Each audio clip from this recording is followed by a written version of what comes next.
You've been taught to fight life, to push harder, to fix everything.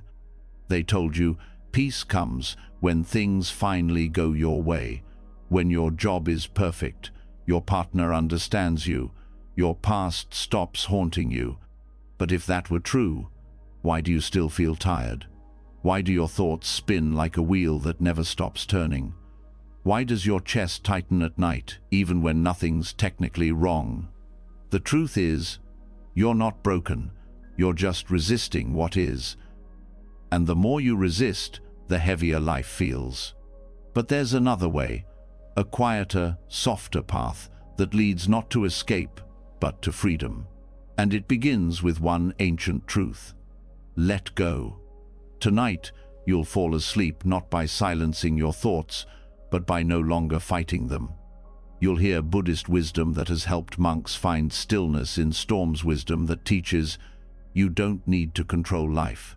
You just need to stop pushing against it. This isn't just another sleep audio. This is a shift, a soft uncoiling of the tension you didn't know you were carrying. And as the words sink in, your breath will slow, your body will loosen, and something deep within you will whisper, I don't have to struggle anymore. Are you ready to stop resisting and finally rest? Let's begin. You've tried effort. You've tried forcing, fixing, chasing. You've done everything right. But it still feels like something is missing. Like no matter how fast you run, peace stays one step ahead.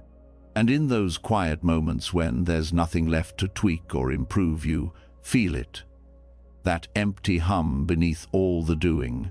That silent whisper that says, what if the very thing you're trying to reach can only be found by not reaching? There is a strange, quiet power in letting go. Not giving up, not quitting, but truly, deeply releasing the tight grip you've had on how things should go. It feels unnatural at first. After all, we've been told our whole lives that effort equals value, that results come only through constant striving, that ease is laziness. But some of the wisest traditions in the world say otherwise. Especially Buddhism, and even more so, the teachings of Zen and Dzogchen. They say the more you chase, the more you push away what you seek. Because when you strive, you're telling life that what's here is not enough, that you are not enough, that now is not the right time, that some future version of you, somewhere down the line, is more worthy of peace, joy, and wholeness. And as long as you believe that, you'll never arrive. In Zen, there's a phrase, when the archer shoots for nothing, he has all his skill. When he shoots for a prize, he becomes nervous. In other words, when there is no trying, the action flows freely. But the moment you need an outcome, tension begins, thought interferes, fear shows up, and the thing you wanted so badly slips through your fingers. The paradox is clear. You achieve more when you let go of the need to achieve. This isn't just spiritual poetry, it's neurological. Your brain enters a different mode when you're relaxed and open. Creativity, clarity, intuition, they all live in that space. But when your nervous system is tense from constant effort, everything tightens. Your vision narrows, your heart races, your body braces for a fight that never ends. And, ironically, this state blocks the very results you're working toward. So, what does letting go really mean? It doesn't mean doing nothing. It means dropping the inner pressure, the endless commentary that says you're falling behind, the background voice comparing you to everyone else, the idea that unless something changes right now, you can't feel okay. In Dzogchen, the teachings go even deeper. They say your natural state, your true awareness is already perfect, already complete. Not in some future life, but right now. The only reason you don't see it is because you're looking too hard. They call it the sky-like mind, open, vast, unmoving. It's always present, but your thoughts, especially striving thoughts, cloud it like fog. And here's the twist. The more you try to clear the fog, the thicker it gets. This is why Dzogchen emphasizes non-meditation. Yes, meditation is part of the path, but the goal isn't to concentrate harder. It's not about stopping thoughts. It's about relaxing into awareness so deeply that the thoughts dissolve on their own. You stop struggling with them. You let them come and go, like waves in the ocean. And suddenly, you notice that the ocean was never disturbed. This is radical, because it means the peace you want doesn't come from fixing your mind. It comes from seeing that nothing was wrong with it to begin with. Non-striving also reveals how deeply fear is woven into our effort. We don't chase goals just because we love them. We often chase them because we're afraid of what will happen if we don't. Fear of failure, of being left behind, of not being loved, of being ordinary. And so we make effort our identity. We become the doer, the fixer, the achiever. But all of that masks a deep inner hunger, a yearning just to rest, to be enough without the resume, without the next big thing, to breathe without justifying it. Zen teacher Shunryu Suzuki once said, "You are perfect just as you are, and you could use a little improvement." That's the balance. Yes, growth happens. Yes, you move forward. But not because you're broken. You improve because it's joyful, not because it earns you worth. When you drop striving, you don't become lazy. You become natural. Look at nature. Trees don't strain to grow. The moon doesn't try to shine. Rivers don't effort their way to the sea. They simply move according to their nature, and yet everything gets done. Seasons change, flowers bloom, life unfolds. You are part of nature too. You were never meant to hustle your way to peace. You were meant to remember who you are, then live from that truth. And that remembering happens in stillness, not in striving. This shift also transforms how you approach your goals, from needing them to fulfill you, to letting them express you. You may still write the book, build the company, heal your body, but the energy is different. You're not clinging, you're creating, not controlling, but dancing. This kind of effort is called effortless effort in Zen. It's the flow that comes when the ego steps back, when action arises spontaneously from presence, not from fear, but from alignment. And to reach this space, there are practices. Gentle, non-aggressive ones. Here are a few. First, do nothing on purpose. Schedule time to sit and literally do nothing. Not meditate, not journal, not scroll, just sit.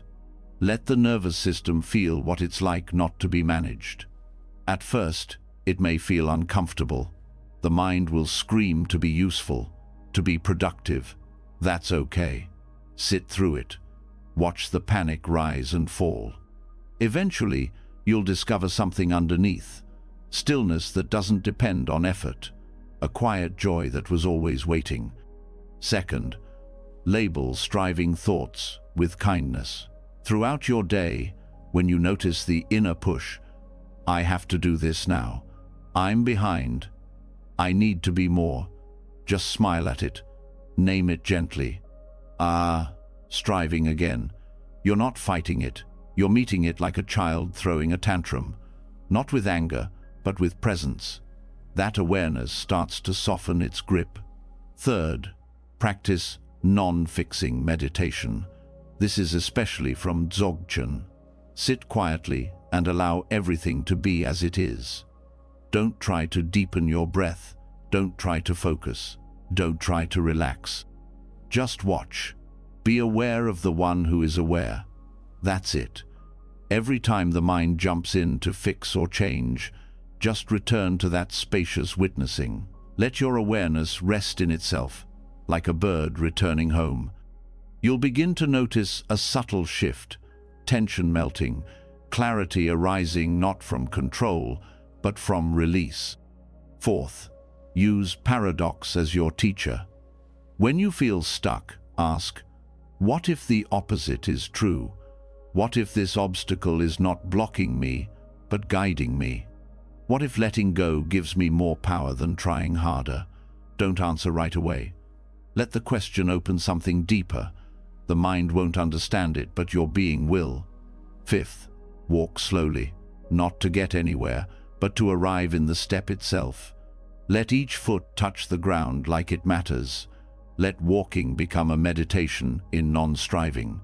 You're not going somewhere, you're being somewhere. This anchors you back into the moment where striving cannot survive. All of this is training you to stop measuring your life by effort alone. You're learning to move from inner spaciousness, to trust that life has its own intelligence. That things unfold, not always because you push but because you're aligned with something bigger than effort. Truth. And here's the part most people miss. When you stop trying so hard, things start happening on their own. Opportunities come, ideas arrive, relationships feel less heavy. Not because you forced them, but because your energy is cleaner, more magnetic, less resistant. Striving blocks the current, letting go lets it flow. This doesn't mean you'll never feel ambition again, or that you'll sit on a cushion for the rest of your life. No, it means your motivation will be rooted in peace, not fear. Your action will come from joy, not lack. And that changes everything. It changes how you speak to yourself, how you treat others, how you breathe in traffic, how you work, how you rest, even how you love. Because the heart, too, stops striving. It no longer tries to earn love or prove worth. It just opens, like a flower in the sun, not for reward, but because that's what it was meant to do. This is the paradox, that by letting go of the chase, you arrive. By softening your grip, you hold more. By doing less, you are more. And when that truth finally settles into your bones, when your body starts trusting what your mind can't yet explain, something beautiful happens. You stop running, and you start living. Welcome to the beginning of real freedom. Not the kind you chase, the kind that's been waiting for you all along. Quiet, still, just behind the effort, and now you're here. And just like that, space opens, the grip loosens. You're no longer trapped in the exhausting need to strive. But even in that stillness, something else lingers, quiet discomfort. A tendency to take things personally, to carry blame like a stone in your chest, to replay what happened, what they said, what you should have done. Peace whispers, but your mind pulls you back into stories, into why me and what now. This is where the next shift begins, not with more control, but with deeper understanding. There's a truth most people never get to hear, a teaching that dissolves the poison of blame not just toward others, but toward yourself. In Buddhist thought, it's called dependent origination. But don't let the words scare you. This isn't abstract philosophy, it's a doorway, a new lens that will help you walk through life without carrying every burden as if it were yours alone. This principle says nothing happens on its own, nothing arises from nothing.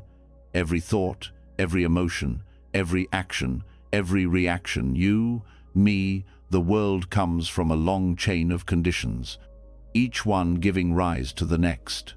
And when you really see this, blame begins to lose its shape. Judgment starts to fade. You stop holding others responsible for your pain. And you stop punishing yourself for things you never fully controlled. Think about any difficult moment you've had recently. A fight, a moment of guilt, a wave of anxiety. Now ask, did it just appear out of nowhere? Or was it built from 100 small conditions, past experiences, beliefs, emotions, words, timing? When you start to look closely, you see it was never just one thing. It was a system, a pattern, a web, and you were just one thread in that web. This doesn't mean you're powerless. It means you're not isolated. You're not a broken piece. You're part of something larger. And when you understand this, you stop reacting as if every moment is a personal attack or failure. Dependent origination is the end of "this happened to me." It's the beginning of "this arose because of this and that and that." Subtle but powerful. Blame collapses under this insight, because how can you fully blame someone who spoke out of their pain, which came from their past, which came from someone else's pain, and so on? And how can you keep blaming yourself when your habits, reactions, fears were all formed by things you never asked for? Your childhood, your culture, your wiring. You're not excused from responsibility, but you're released from the illusion that you are the problem. In daily life, this awareness becomes your shield. Someone cuts you off in traffic, and instead of anger, there's curiosity. What conditions led to their behavior? Stress? Fear? Maybe they're carrying something heavier than you can see.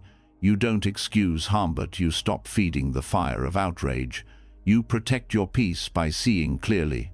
When someone misunderstands you, instead of spiraling into "why don't they get me?" you pause. You see their reaction as a chain. Maybe they were raised to fear conflict.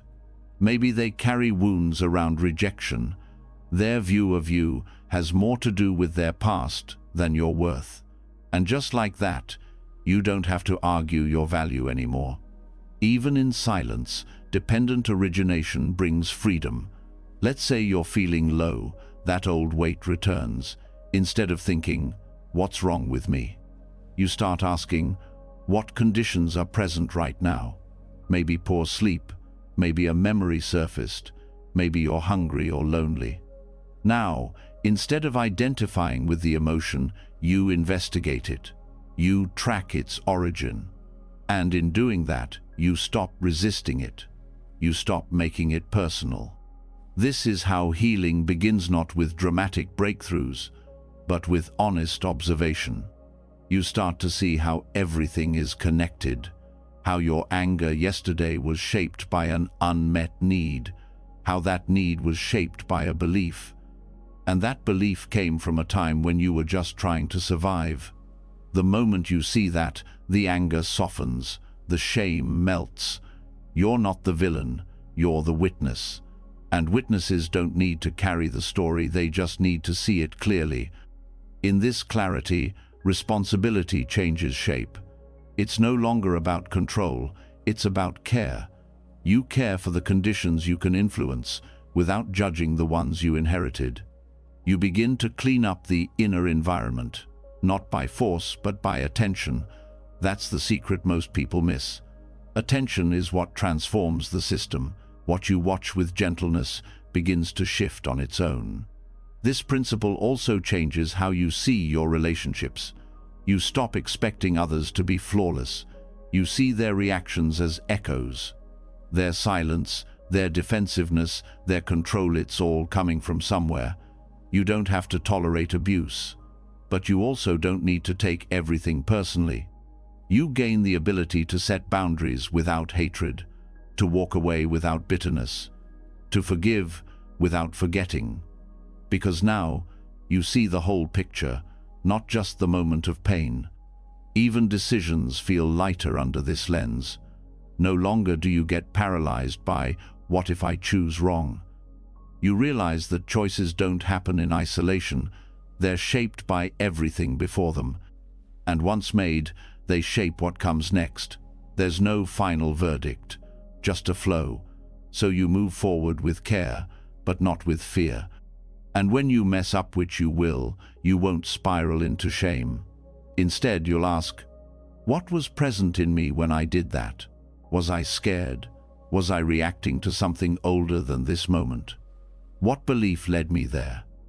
Then, gently, you work with that belief. You shift the conditions. And in doing so, you change the future not through punishment, but through presence. This is also how compassion deepens. Because once you see the chains inside yourself, You start seeing them in everyone. You stop labeling people as good or bad. You see them as conditioned, as complex, as human. And you hold space, not because you're better, but because you understand. Even your goals begin to shift. You stop asking, how can I get what I want? And start asking, what needs to change in the system so that peace can arise? You stop trying to force outcomes. You start adjusting conditions, like tending to soil instead of forcing a flower to bloom. Growth becomes a side effect of care. In this way, mindfulness becomes your daily tool, but not the kind that means obsessing over every breath, the kind that means watching the chain, gently seeing what feeds what causes what, where resistance lives, where kindness is missing.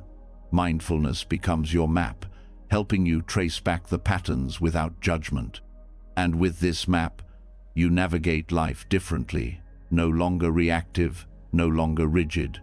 When discomfort arises, you don't suppress it, you follow it back to its source. Maybe a fear of being unlovable, maybe an old betrayal. And from that place, healing happens. Not all at once, but layer by layer. This work is quiet, inward, but its effects ripple out. You speak softer, you hold people lighter, you let moments pass through without gripping them. You become less entangled in stories and more grounded in reality. And this reality becomes more beautiful, because now nothing is wasted. Every challenge becomes insight, every pattern becomes a teaching, every emotion becomes a message, a problem. And the more you see life this way, the less you fight it. Because now you understand, it's all unfolding through conditions. And you can meet those conditions, shape them, tend to them not through force, but through presence. Even your past transforms. Not because it changes, but because your relationship to it does. You stop asking why it happened. You stop blaming who caused it. You see the system, the ripple, the conditions that led to conditions, and you begin to hold your past with gentleness, like something precious, even if painful, because it brought you here. And here is where awareness lives. This is why Buddhism doesn't offer comfort through fantasy. It offers clarity through insight. It says, don't escape the world, understand it, see it as it is. And in that seeing, you'll stop resisting it, you'll stop needing it to be different, because you'll see that everything you thought was personal was actually part of a vast, moving pattern. And when that truth settles, something extraordinary happens. You start living lighter. You start meeting people where they are, not where you wish they were. You start allowing moments to come and go without pulling them into your identity.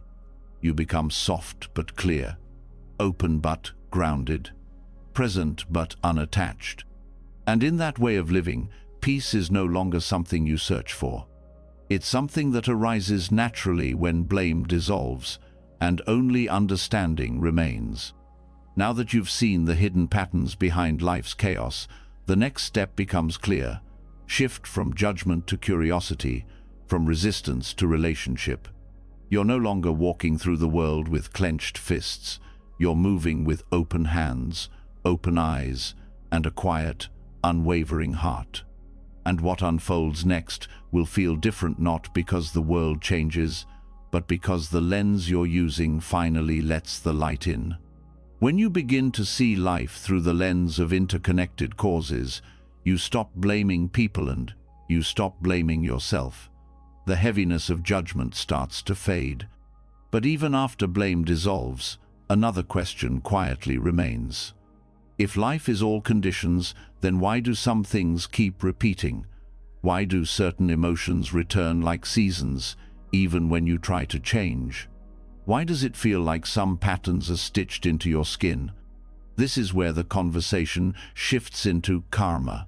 Not the version you've heard before, not the one that sounds like punishment or fate or moral accounting. The real teaching is more alive than that. Karma isn't a system of rewards and penalties, it's a flow, a current, a chain of causes moving through you, shaping your life with every action, every word, every thought. It's not about blame. It's about energy. Karma means action, but not just physical action, energetic imprint. Every moment of intention plants a seed. Some seeds sprout quickly, others rest in the soil for years. Some feel like consequences, others like coincidences. But beneath the surface, it's all movement, a momentum that gathers when the same choices are made again and again. This is why certain emotional loops feel so familiar, why you can leave a job, a city, even a relationship, and still find yourself facing the same frustration or heartbreak. It's not because you're cursed. It's because the energy you carry hasn't shifted. The outer world changes, but the frequency of your actions, your reactions, your beliefs, they hum the same song, and life echoes that sound back.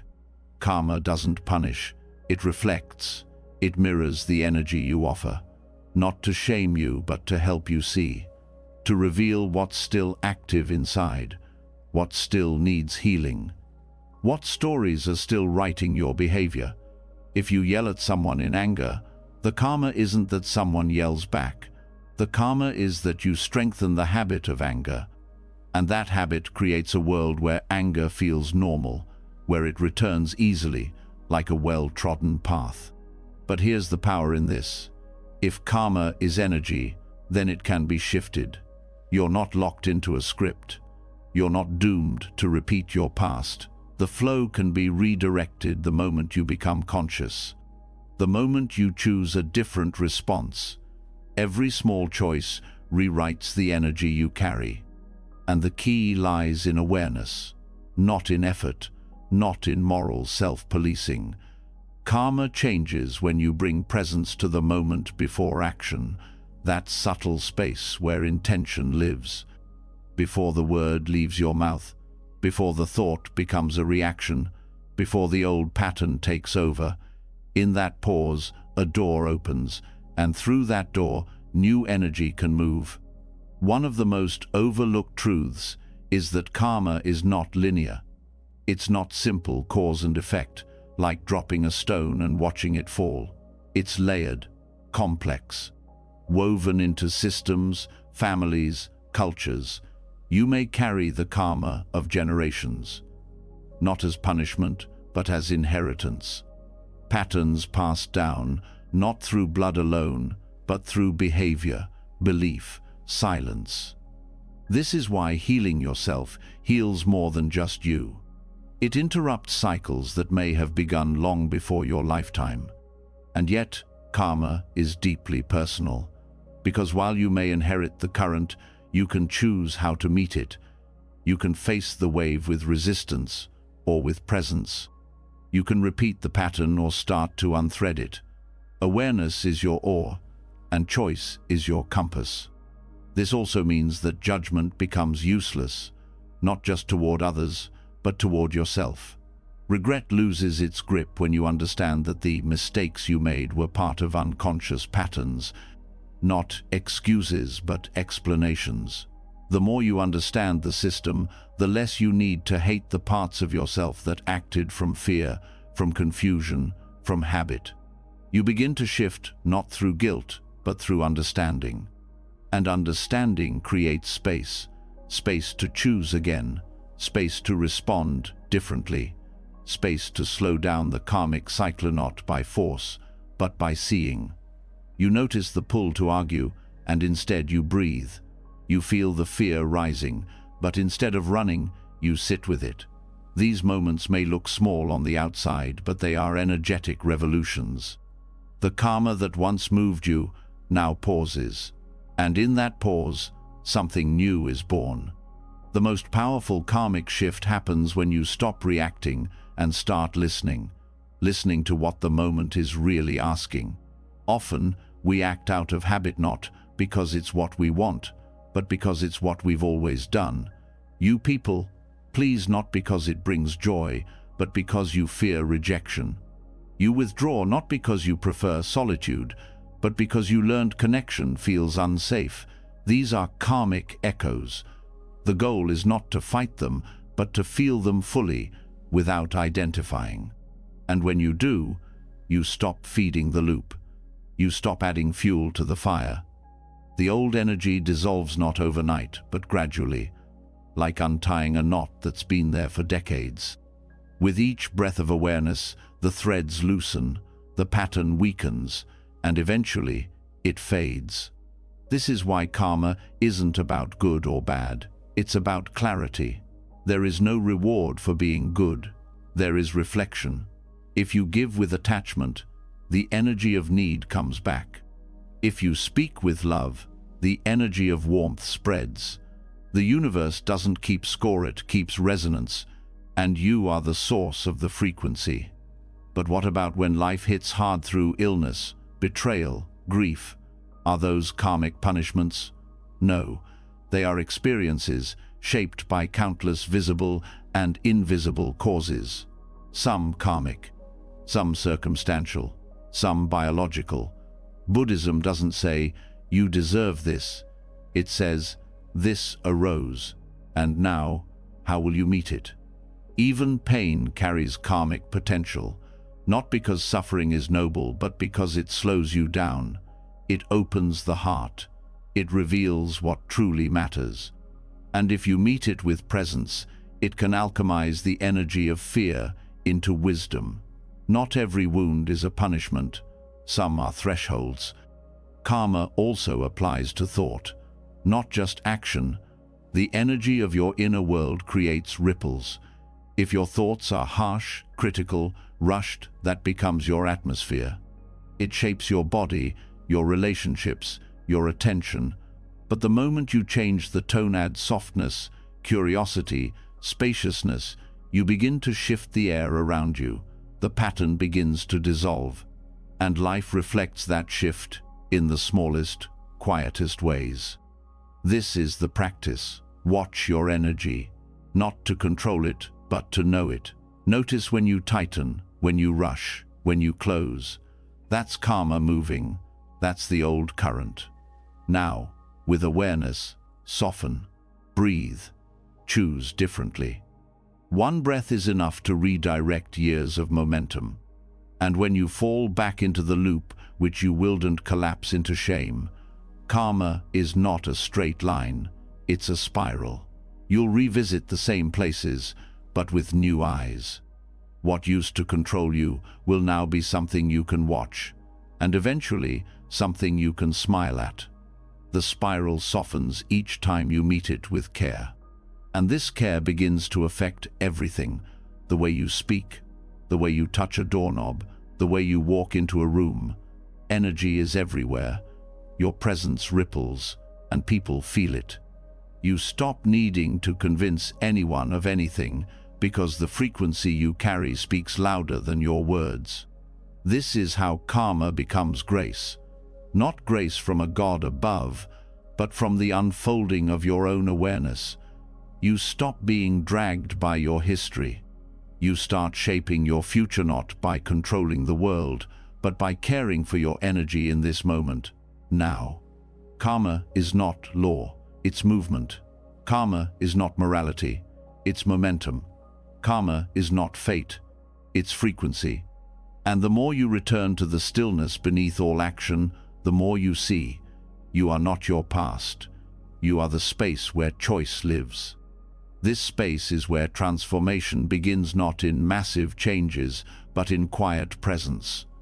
The courage to pause, the willingness to feel, the honesty to see your own patterns without shame, the softness to respond with care.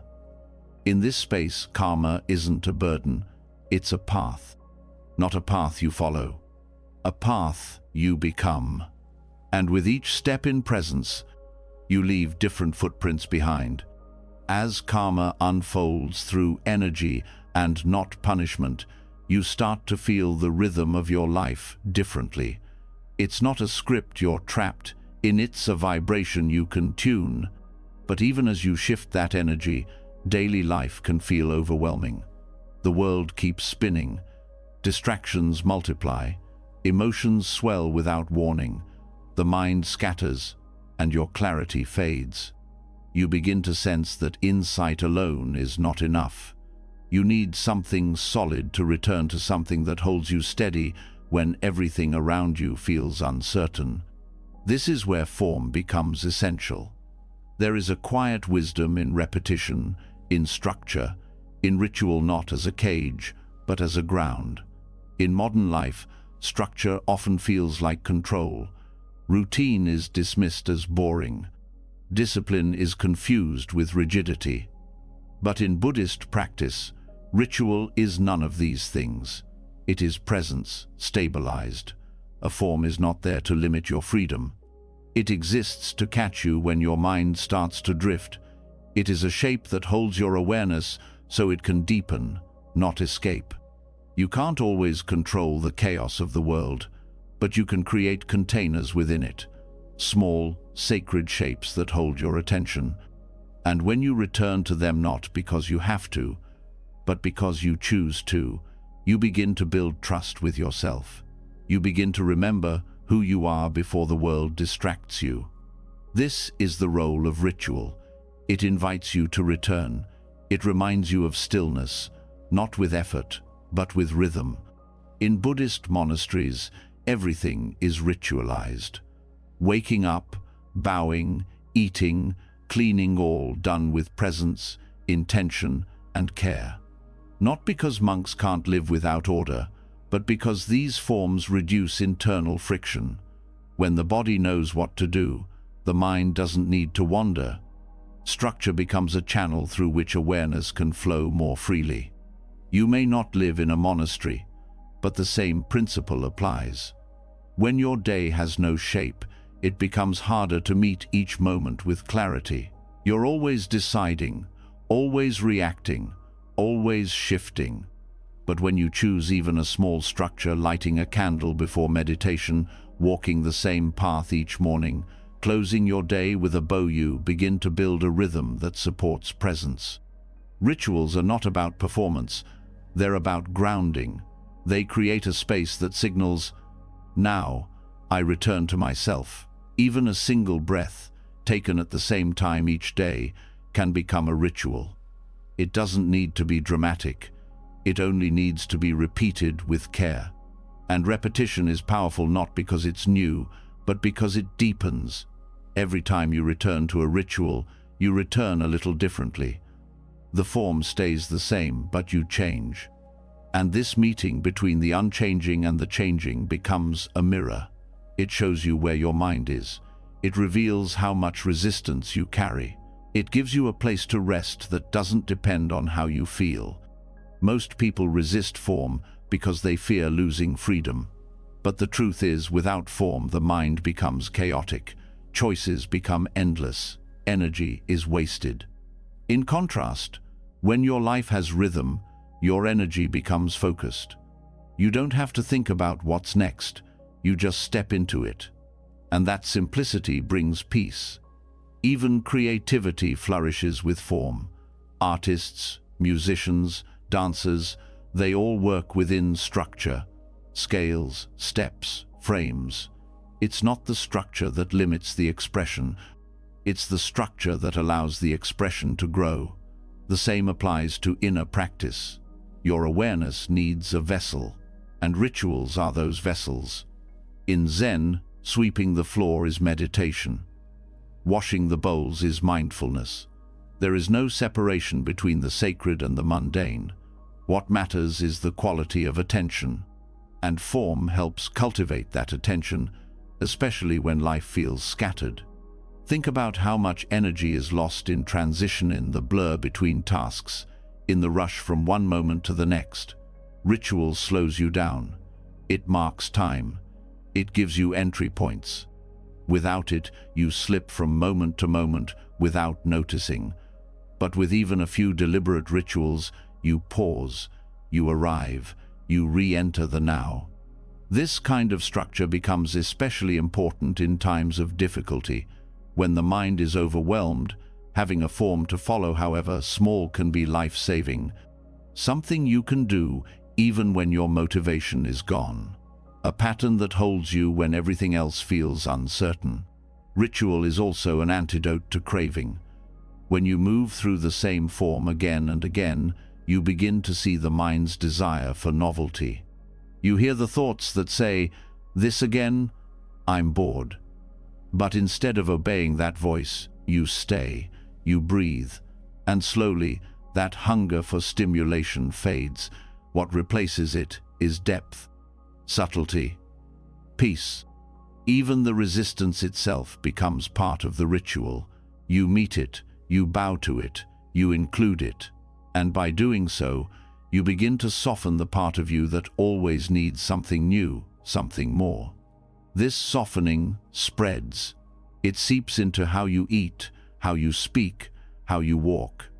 Each act becomes a thread in the fabric of mindfulness, and you begin to see that your entire life can become a ritual, not in the rigid sense, but in the sacred one, not bound by rules, but guided by reverence. Ritual also connects you to lineage. Every time you bow, or chant, or sit, you're joining a river of practice that stretches back for centuries. You're not alone. Others have sat here. Others have walked this path. The form carries their energy, and in that connection, you feel supported even if no one else is around. But you don't have to use ancient rituals to receive this support. You can create your own. A quiet cup of tea before sunrise, writing down one sentence of gratitude each night, touching your heart before speaking. These forms, if held with sincerity, become anchors. They remind you that peace doesn't need to be sought, it needs to be remembered. And the remembering is easier when your life has shape. Structure also protects your practice. When emotions rise, when old habits pull at you, when the world distracts you, may not always feel like showing up. But if the form is there, you don't have to feel like it. You just return to the shape. And that shape, over time, becomes a refuge. Not because it always feels good, but because it holds you steady when nothing else can. This is how ritual strengthens discipline, not as force, but as devotion. You're not pushing, you're returning, not out of fear, but out of care. Because you've seen what happens when you drift, and you've tasted what it's like to be rooted. Over time, the distinction between ritual and life fades. Every gesture becomes a chance to meet the moment fully. Opening a door, folding a shirt, washing your face. These become offerings not to a god, but to awareness itself. You begin to see that there is no ordinary act, only ordinary attention. This shift doesn't require a temple, it requires consistency, simplicity, the willingness to give yourself to what you're doing, even when it feels small, especially when it feels small. Because those are the moments that build the foundation, that slowly change your relationship to time, to space, to effort.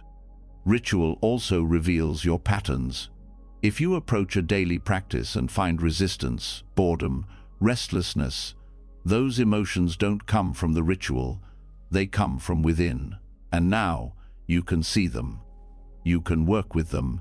You can understand yourself more deeply through the mirror of repetition. Over time, you'll come to value simplicity.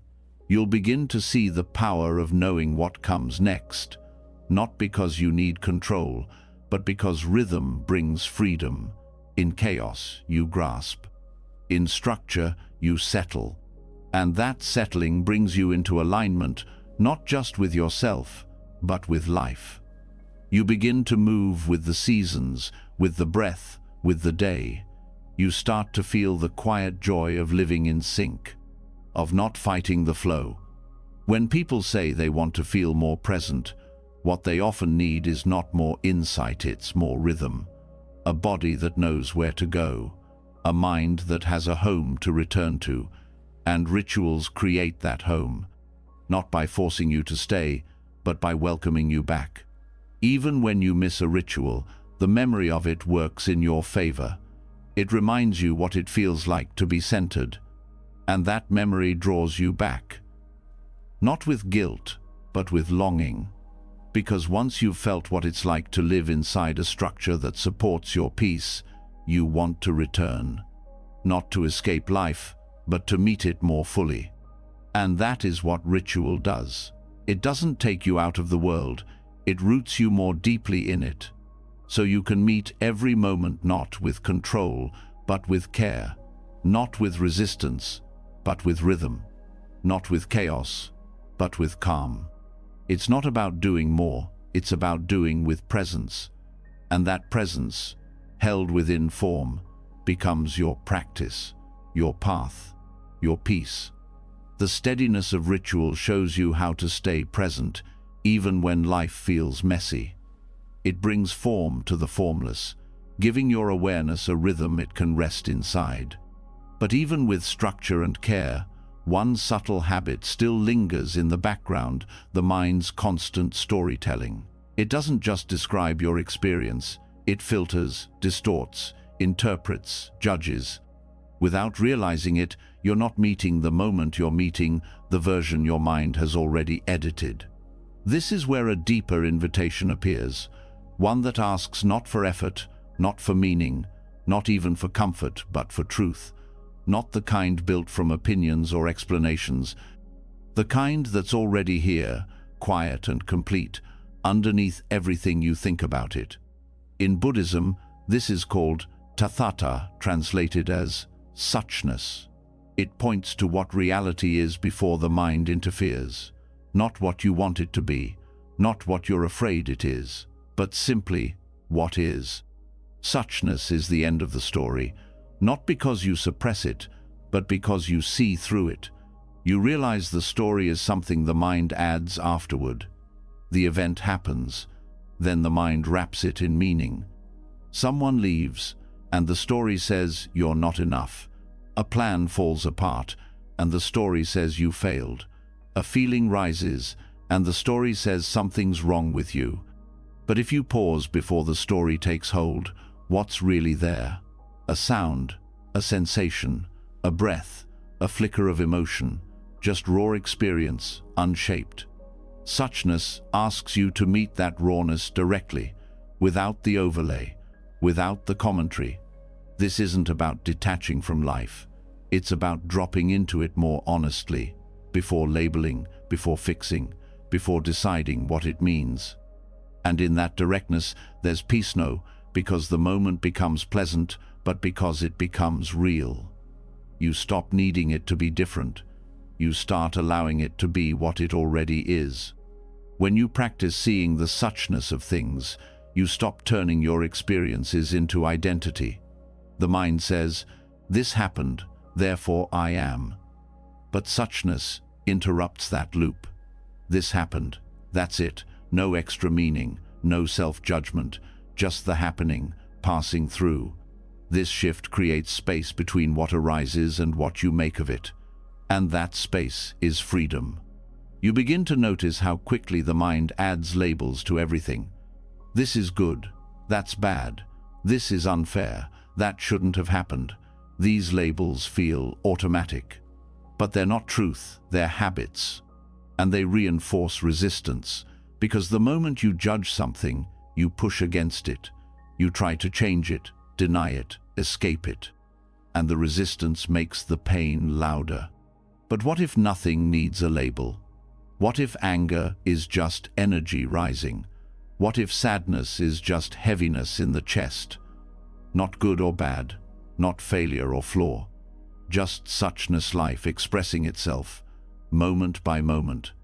You're not being asked to pretend emotions aren't real. You're being asked to feel them without building a narrative, to experience them cleanly, fully, before your mind turns them into a self-portrait.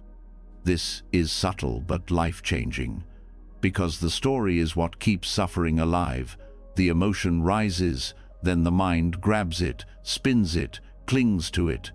But when you stay with the raw experience, without naming, without resisting it, moves through, it dissolves. Suchness doesn't mean passive acceptance. It means honest contact. You can still act, speak, respond, but your response comes from clarity, not from a tangled story. And that clarity softens everything. Even beauty becomes more vivid when you stop trying to define it. You're not chasing meaning anymore. You're letting meaning dissolve. What's left is intimacy. With this breath, with this sound, with this texture of now. Even the mind's stories become suchness when you see them clearly. The thought arises, I'm failing. Instead of believing it, you witness it. A thought, like a cloud. No need to fight it or follow it, just another shape passing through awareness. This is not detachment, it's deep recognition. Suchness reveals that you don't need certainty to be at peace. You don't need a reason for everything. You don't need to fix the past or predict the future. You only need to be here, without dressing this moment in a costume of explanation. And when the mind tries to pull you into the story, you come back not with force, but with softness. The texture of the air, the shape of your breath, the sound of silence beneath thought. These are doors back into what is. Suchness is also a practice of humility. It teaches you to stop thinking you know how life should be. The moment becomes the teacher, not your preferences, not your plans, but this exactly as it is. You stop fighting reality, and in that surrender, you find strength. This doesn't mean you never feel grief or anger or longing. It means you let those feelings be what they are, movements in awareness. Not mistakes, not weaknesses, just currents. You ride them with presence instead of drowning in the story they try to tell. Even language begins to soften under suchness. You stop labeling yourself in fixed terms. I'm an anxious person. I'm not spiritual enough. I'm always like this. These are stories. You don't need them. You are not a static thing. You are an open field where experiences come and go. The more you rest in that field, the more you stop confusing movement with identity. Suchness also reveals how often we confuse judgment with truth. You might think, this situation is a disaster, but is it, or is that just the mind's version? When you strip the judgment, what's really there? Maybe just change, maybe uncertainty, maybe newness. Without the overlay, you begin to relate to life instead of arguing with it. And this is the heart of suchness. It removes argument from your experience. Not because you give up, but because you no longer need to be right. You no longer need life to align with your expectations in order to be okay. Suchness is not resignation. It's awakening, a turning toward, a soft, steady willingness to meet life as it shows up, not as you wish it would. And this willingness spreads. It touches how you see other people. You stop reducing them to the stories in your mind. She's like this. He always does that. These thoughts lose their grip.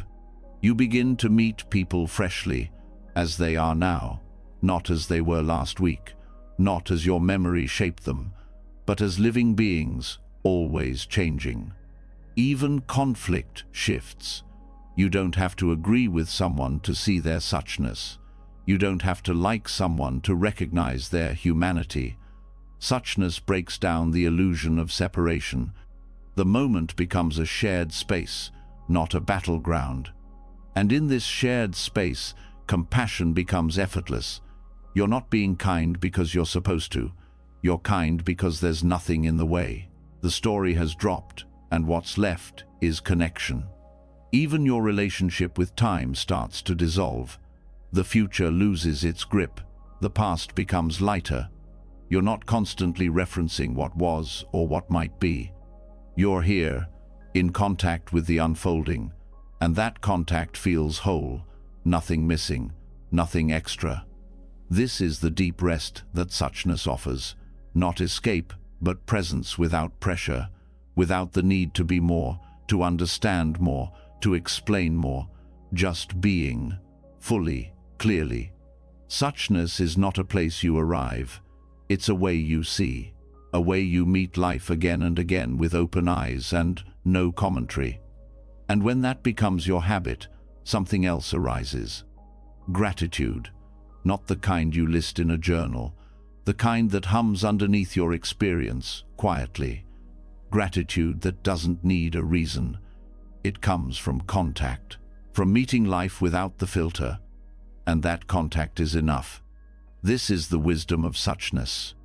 Nothing to fix, nothing to hold, nothing to prove, just this, and it is always enough. The more you meet reality without the extra layers of judgment or story, the lighter everything begins to feel. You stop gripping so tightly, you stop filling every moment with commentary. But then something deeper becomes clear. Even without thoughts, the craving remains. A tug in the background, a hunger for more. Not just more thoughts, but more stuff, more comfort, more stimulation. That endless reaching that says what's here is not enough. This is the root of resistance. Hidden beneath everything else, the belief that happiness lies somewhere else, in something else, in the next thing. Voluntary simplicity begins where that craving ends. Not because you've lost desire, but because you've begun to see through it. Simplicity, in this sense, isn't a lifestyle trend or an aesthetic choice. It's an act of inner liberation, a decision to stop feeding the endless appetite for what you don't need. It's the recognition that accumulation, both outer and inner, doesn't bring peace, it delays it. When you choose simplicity consciously, you're not punishing yourself. You're honoring clarity. You're recognizing that not everything that's available adds value. That more choices don't always bring more freedom. That more possessions don't guarantee more contentment. Often, they clutter the space where calm might have entered. Voluntary simplicity is the refusal to be pulled in 1,000 directions by wants that never end. It's the ability to discern between what is essential and what is distraction. And that discernment grows sharper each time you pause before adding more. Each time you let the desire rise and fall without obeying it. This is not about being harsh. It's not about removing joy. It's about making space for the kind of joy that doesn't come from consumption, but from presence. Simplicity helps you touch that joy more often. Because without the noise of more, you start to hear the quiet satisfaction of enough. And that enoughness is powerful. When you begin to live from that space, the world no longer controls your sense of peace. You're not riding the waves of desire and disappointment. You're not constantly rearranging your life to chase the next comfort. Instead, you're anchored in what is already sufficient, in what nourishes without demanding. Voluntary simplicity also protects your attention. Every possession you own, every subscription, every notification, it all makes a small demand, a pull, a voice asking to be noticed. When you simplify, you quiet those voices. You reclaim your awareness, and what you gain is focus, presence, energy. This practice doesn't require you to give up everything. It requires you to question what you've assumed you need, not from guilt, but from care. What truly supports your well-being? What clutters your space, your schedule, your mind? What have you held on to out of fear or habit? Start with what surrounds you. A drawer full of things unused for years. A closet crowded with identities you no longer wear. A calendar filled with obligations that no longer reflect who you are. Begin to notice how each item, each yes, either frees your energy or binds it. Then move inward. What stories are you carrying that no longer serve you? What mental routines pull you out of now and into a maze of wanting? What assumptions tell you more is better, faster is success, busier is proof that you matter? Voluntary simplicity is the quiet act of letting go of all that noise, not to become empty, but to become clear. And in that clarity, you begin to see what truly supports you, what brings ease, what brings depth, what brings peace without a price. This shift also touches how you relate to money, time, and consumption. Instead of chasing wealth to secure your worth, you begin to ask, what is enough?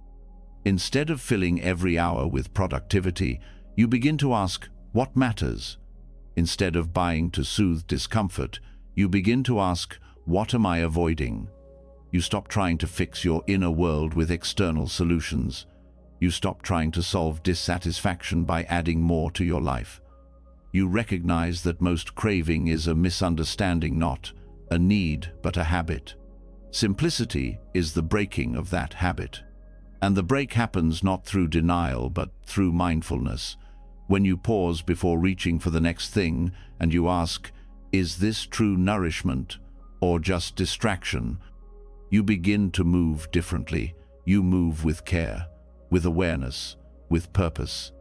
This kind of simplicity also changes your relationships. You stop needing people to fulfill roles. You stop collecting connections to feel valid. You start valuing depth over number, honesty over approval, presence over performance. The way you speak becomes simpler, more real, less tangled in appearance, more rooted in sincerity. Even how you hold emotions shifts. You stop needing to fix every feeling. You stop layering your pain with interpretations. You allow emotions to rise and fall with less commentary. That too is simplicity, the willingness to feel what's here without making it more complicated. And over time, simplicity becomes a kind of strength, a quiet confidence in your ability to stand in the storm without grabbing for something to hold. You know how to rest in less. You know how to meet discomfort without reaching for noise. You know how to say no without guilt, and yes without needing applause. This strength is not loud, it's not flashy, but it is stable. It's the strength of a tree that no longer reaches outward for validation. It grows by going inward, downward, into its roots. Voluntary simplicity is how you grow roots. It's how you stop chasing and start being, how you stop gathering and start settling, how you stop reacting and start choosing. You begin to experience contentment not as a reward, but as a baseline, not as a peak moment, but as a steady state. You're not waiting for the next thing to go right. You're not delaying peace until the next goal is reached. You're here, now, living within your chosen limits, and discovering that those limits create space. Space to breathe, space to think, space to feel, space to rest. And in that space, you meet a version of yourself that was always present beneath the clutter, a self that is not built from accumulation, but from awareness, from being, from enoughness. That self doesn't need decoration, doesn't need to impress, doesn't need to explain why it chooses less, because less is not deprivation, it is refinement. It is listening closely to what actually supports life and releasing the rest. This refinement affects how you move through the world. You consume more consciously, you speak with more care, you walk slower, you notice details, you honor silence. You stop needing everything to be stimulating, entertaining, exciting. You find peace in the plainness of the moment. You become someone who can sit in an empty room and feel full. This is not withdrawal from life. It is intimacy with it. Without distraction, you experience more. Not more stimulation, but more clarity. You hear subtler sounds. You feel deeper emotions. You see what was once missed in the noise. Voluntary simplicity turns your entire life into a meditation, not because you sit longer, but because you carry less. Each thing you own, each thought you keep, each commitment you accept, they all become choices, not reflexes. And with each choice, you return to what matters. You stop trying to be everything, and you start being whole, not fragmented by excess, not stretched by craving, but integrated, clear, quiet. This is the liberation simplicity offers, not by stripping life bare, but by revealing what's always been beneath the surface. Stillness, presence, peace, and a deep, steady joy that needs no decoration. When life is simplified, when craving softens and distractions fall away, something unexpected rises to the surface. Expectation, not the loud kind, but the quiet one hidden in the background of thought, woven into almost every interaction, gesture, and plan. These are the assumptions you didn't know you made. The silent rules you didn't realize you were following, and the moment they're unmet, a sharp tension appears, a sense of betrayal, confusion, or sorrow. This is the root of disappointment, not what happens, but what you expected instead. Expectations are tricky because they wear the mask of normality. You expect people to be kind. You expect plans to unfold smoothly. You expect yourself to meet every standard you've internalized over years. These beliefs seem reasonable until life doesn't agree. And when it doesn't, suffering begins. You feel let down, not because the moment is unbearable, but because it didn't match the image you were carrying. That image becomes a lens, and through it, reality always looks incomplete. In Buddhism, this pattern is called grasping. You're holding onto an outcome, a version of how things should go. And when they don't align, the tension comes not from life itself, but from your grip. The pain isn't just about what happened, it's about what you're still clinging to. Insight meditation offers a way through, not by forcing the mind to release expectations, but by seeing them clearly, again and again, until they lose their hold. The practice is to notice expectation as it arises, not to judge it, not to argue with it, but to recognize it as a thought, just a thought, a projection, not a promise. When you sit in meditation and pay attention to the breath, you start to see how often the mind drifts toward imagining the future. It plans, predicts, anticipates. It builds subtle scripts for how things will unfold. And when the present moment doesn't match those scripts, the reaction is immediate. Disappointment, irritation, sadness. But none of that was necessary. The moment didn't fail you. The script just wasn't real. Insight means looking, not with force, but with presence.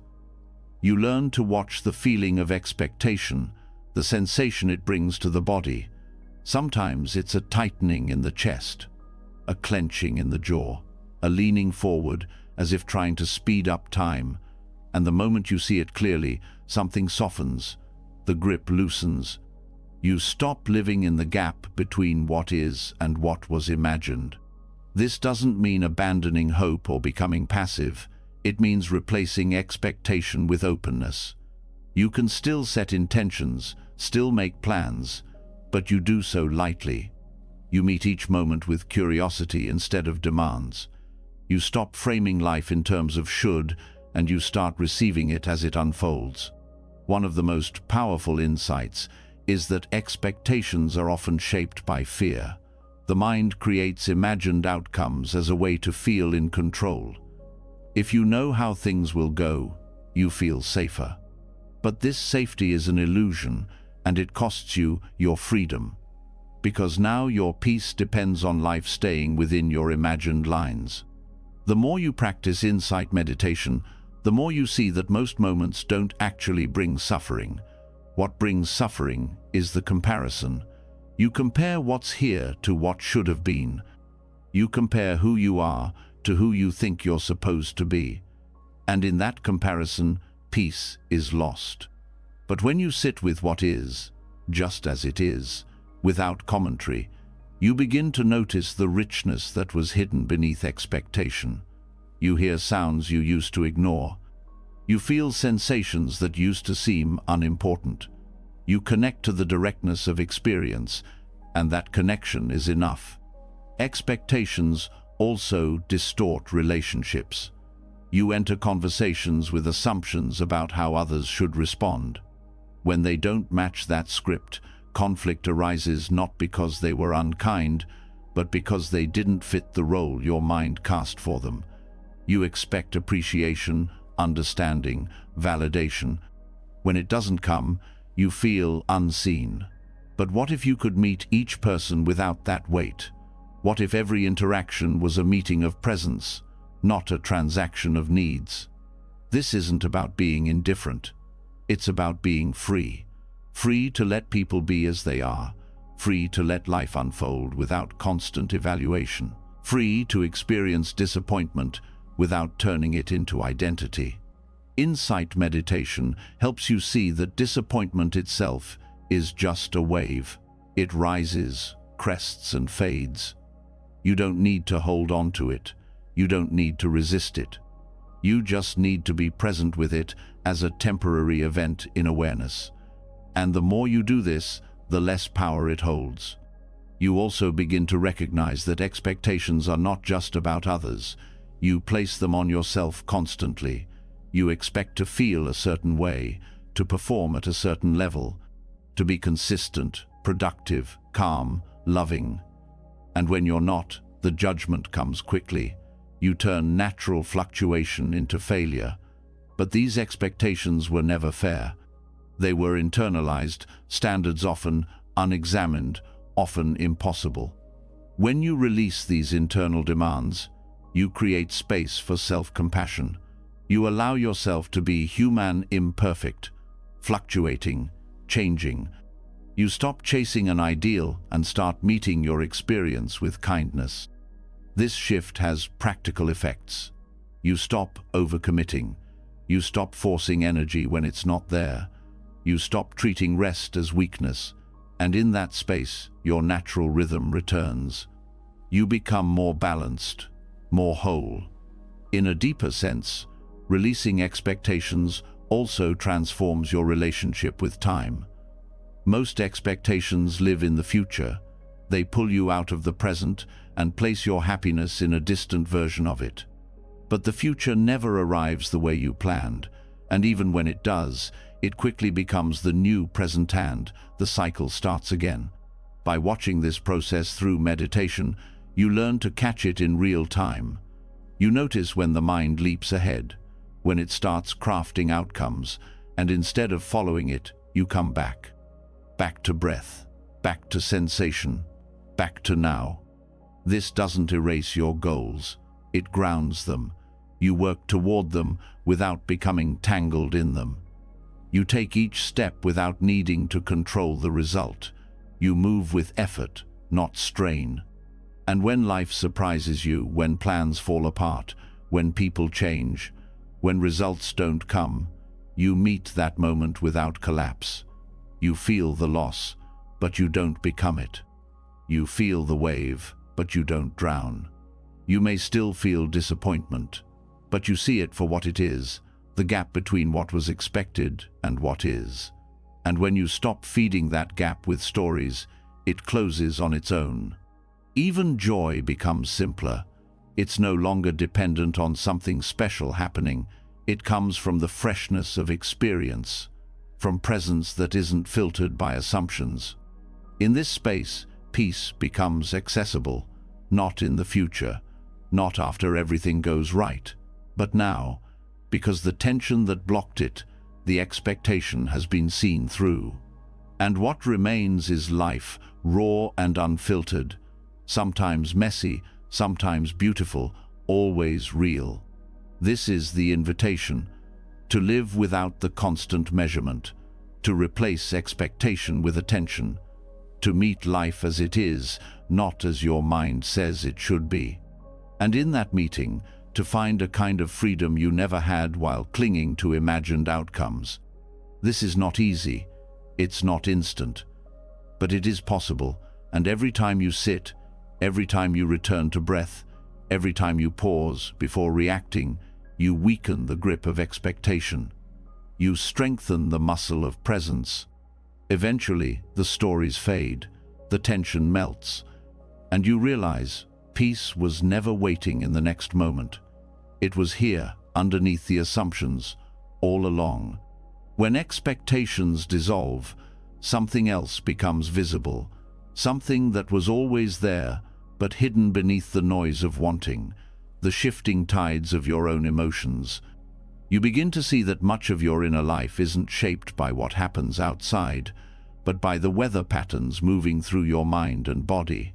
One moment you feel hopeful, the next restless, then quiet, then agitated.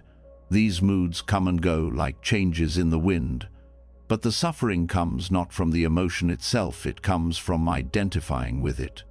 When sadness appears, the mind often says, "This is who I am now." When anger rises, it declares, "This is what I must act on." And so every feeling becomes a label, a role, a direction. You don't just feel, you follow, and in that following, you lose clarity. You become swept into the current, unaware that the current is temporary. Tibetan teachings offer a simple but powerful practice known as inner weather watching. It begins with one core insight. Your emotions are not fixed. They are not final. They are not you. They are whether temporary, changing, arising from causes, and passing away on their own. When you start seeing emotions this way, everything softens. You stop trying to escape what you feel. You stop needing to act on every mood. You start allowing experience to move through, just like clouds across a vast sky. The practice begins with recognition. You pause and name what is present, not as a statement of identity, but as a passing state. Instead of saying, "I am anxious," you say, "Anxiety is here." Instead of "I am angry," you notice, anger is moving through. This subtle shift changes everything. It creates space between you and the feeling. It reminds you that the storm is not the sky. This space is what gives you freedom. In that space, you can choose. You can respond instead of react. You can hold the emotion without letting it hold you. And that holding is not cold detachment. It's warmth. You meet the emotion like a guest, not an enemy. You listen without fusing with it. As the practice deepens, you begin to notice how emotions rise in the body first. Tightness in the chest, heat in the face, tension in the stomach. These sensations come before the story, but usually the mind rushes in to interpret, explain, defend, attack. Inner weather watching slows this process down. You stay with the body, you stay with the feeling, without rushing to conclusions. Sometimes what you feel won't even have a name. It's just energy, movement, and that's okay. You don't need to define it. You just stay present, breath by breath. You allow it. You give it room to rise and fall naturally. This is not about control. You're not trying to stop the weather. You're learning how to remain grounded within it. Just like a mountain doesn't move when the clouds pass overhead, your awareness doesn't move when emotions come and go. You watch without pushing away and without clinging. Over time, you begin to see patterns. You notice which emotions return most often. You see what triggers them. You see what they try to protect. Sometimes anger is guarding hurt. Sometimes fear hides beneath control. And when you see this, your compassion grows. You stop fighting what you feel. You start understanding it. Inner weather watching also teaches patience. You learn that no state lasts forever, even the ones that feel unbearable. If you sit through the storm without fueling it, it passes. Maybe not in 5 minutes. Maybe not in one sitting, but it changes, always. This truth brings relief. You no longer need to panic when heavy feelings arrive. You know they won't stay. This steadiness helps in daily life. A conversation that once triggered defensiveness now becomes an opportunity to pause. You notice the rising heat, but you don't speak from it. You breathe. You wait. You respond from clarity, not reaction. That one moment of watching changes the whole direction of a relationship. Even joy becomes more available, because when you're not gripping or resisting emotion, you're more present. You notice the subtle beauty of a quiet moment. You feel the lightness of laughter without fearing its end. You let happiness arise without trying to freeze it in place. The more you practice, the less threatened you feel by strong emotions. You don't need to fix them. You don't need to avoid them. You trust that your awareness is vast enough to hold them all. That trust makes you more stable, less shaken by every shift, more rooted in your own presence. This doesn't mean you'll never feel overwhelmed, but even in overwhelm, a small voice inside will remember, this too is weather. This too will pass. One helpful method is to use breath as your anchor. When a wave of emotion rises, return to your breath, not to escape, but to stay connected. The breath grounds you in the body, in the now. It gives the storm something steady to move around. Another technique is labeling. Softly, in your mind, name what's present, not with analysis, just awareness. Sadness, fear, tightness. This labeling brings attention to the experience without amplifying it. It gives you a tool to stay present without collapsing into the emotion. You can also practice noting the changes.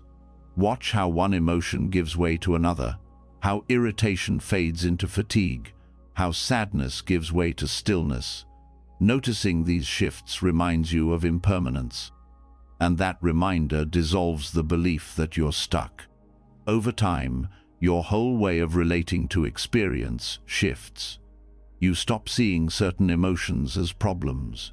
You stop seeing others as rewards. You simply meet what is here with openness. That openness is not weakness. It's strength born from knowing that you don't need to control what you feel to remain steady. Even long-held emotional patterns begin to loosen, not because you forced them out, but because you stopped feeding them with reaction. What once dominated your life becomes something you can sit with, watch, understand. That understanding brings integration. The energy of the emotion is no longer split off or repressed. It becomes part of your wholeness.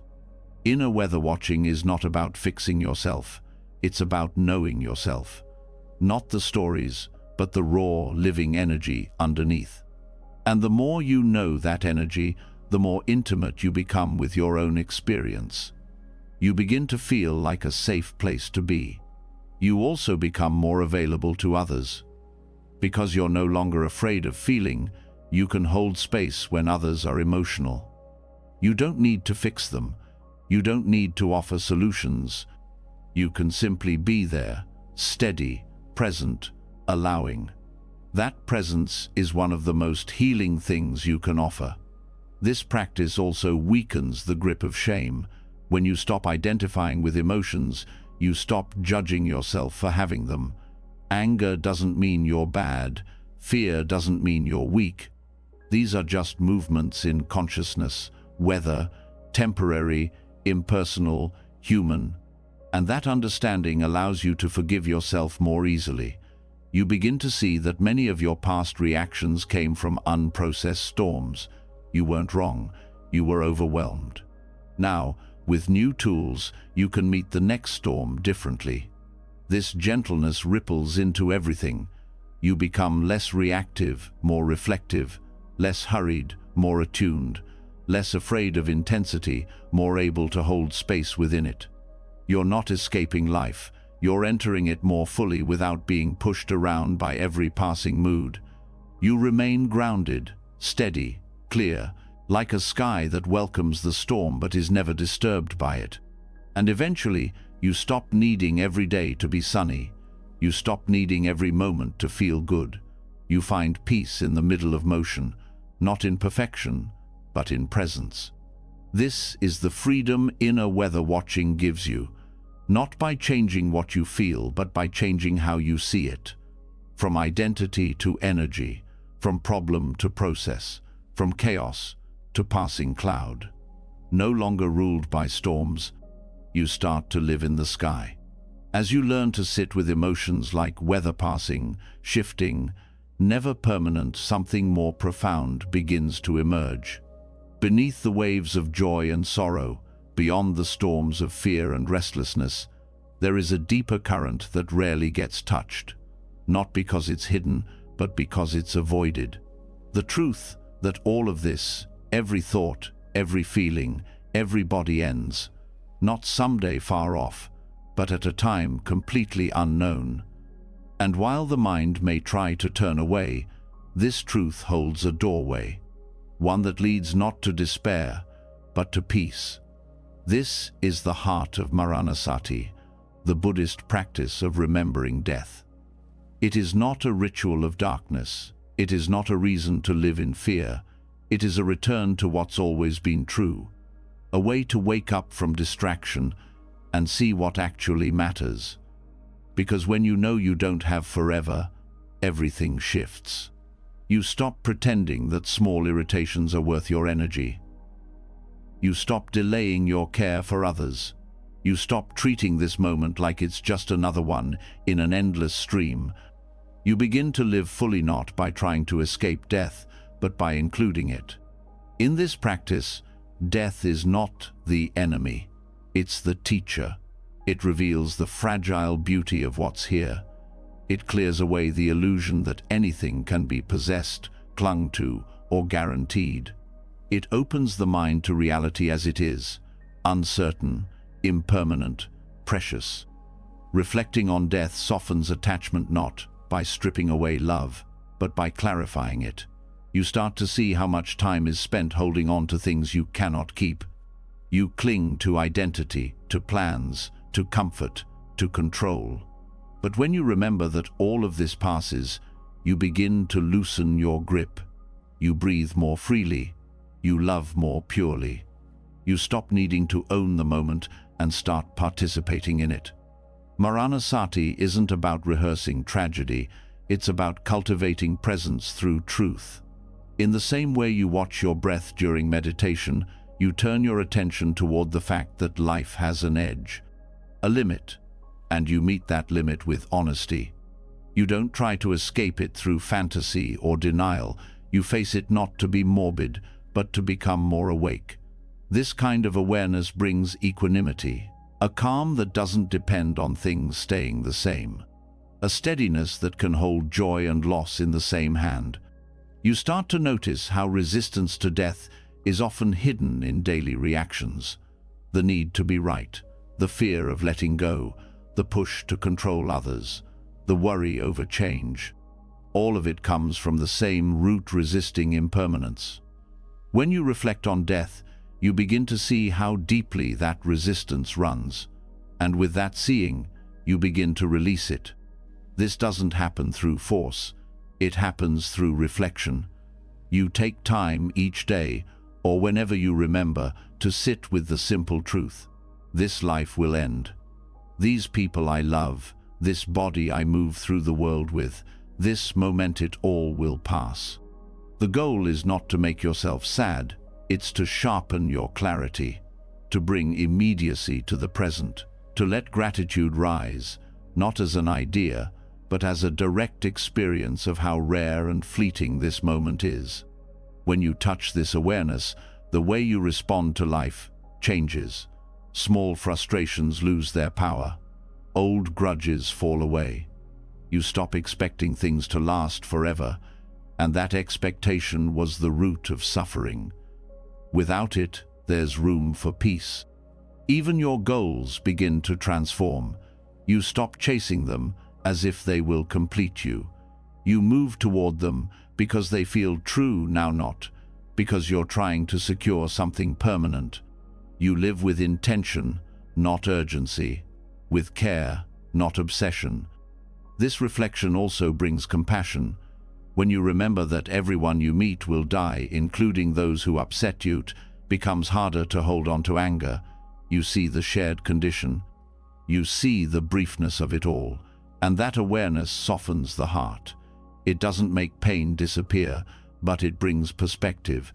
It reminds you that kindness is always the wiser path, not because people deserve it, but because they won't be here forever. Maranasati also helps you prepare not for the moment of death itself, but for the practice of letting go. Every day holds a chance to rehearse that, letting go in small ways, letting go of control, letting go of being understood, letting go of how you thought things should go. These are not acts of giving up, they are acts of becoming free, because the more you resist the truth of impermanence, the more you suffer when it arrives. But when you begin to welcome it, not as something to be feared, but as something to be included, your relationship with life changes completely. You begin to trust more. You see that clinging doesn't protect you, it isolates you. And when you stop clinging, you open to the flow of life. You meet each moment with more sincerity, more depth, more love. Not because you're afraid to lose it, but because you've learned how to receive it without holding it hostage. Death contemplation also dissolves many of the fears that rule your decisions. Fear of failure, fear of embarrassment, fear of being seen. All of these lose their grip when you remember how temporary everything is. You don't become careless, you become courageous, willing to speak truth, willing to live fully, willing to release what no longer serves. This clarity is especially powerful in moments of change.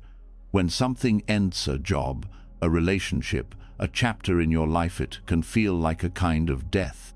And if you've never practiced facing endings, the resistance will be strong. But if you've trained yourself to meet impermanence with awareness, you'll move through those endings with more grace. Not pain-free, but grounded. Not without sadness, but without collapse. This also prepares you to hold others in their transitions. When someone is grieving, when someone is facing loss, your presence won't try to fix them. It will sit with them, steady and quiet, because you've done the work of meeting impermanence yourself. This presence is rare and powerful. It brings comfort, not because it solves anything, but because it allows the truth to be felt without panic. That's what Maranasati teaches: truth without panic, change without resistance, loss without collapse. Even joy becomes more available, because when you stop fearing its end, you can finally feel it, fully, without clinging, without turning it into a possession. You don't try to freeze a good moment. You simply meet it, feel it, and let it pass. This way, joy stays alive instead of becoming a memory you chase. You begin to live in a way that honors both the brevity and the brilliance of your life. You speak what needs to be spoken. You offer love without holding back.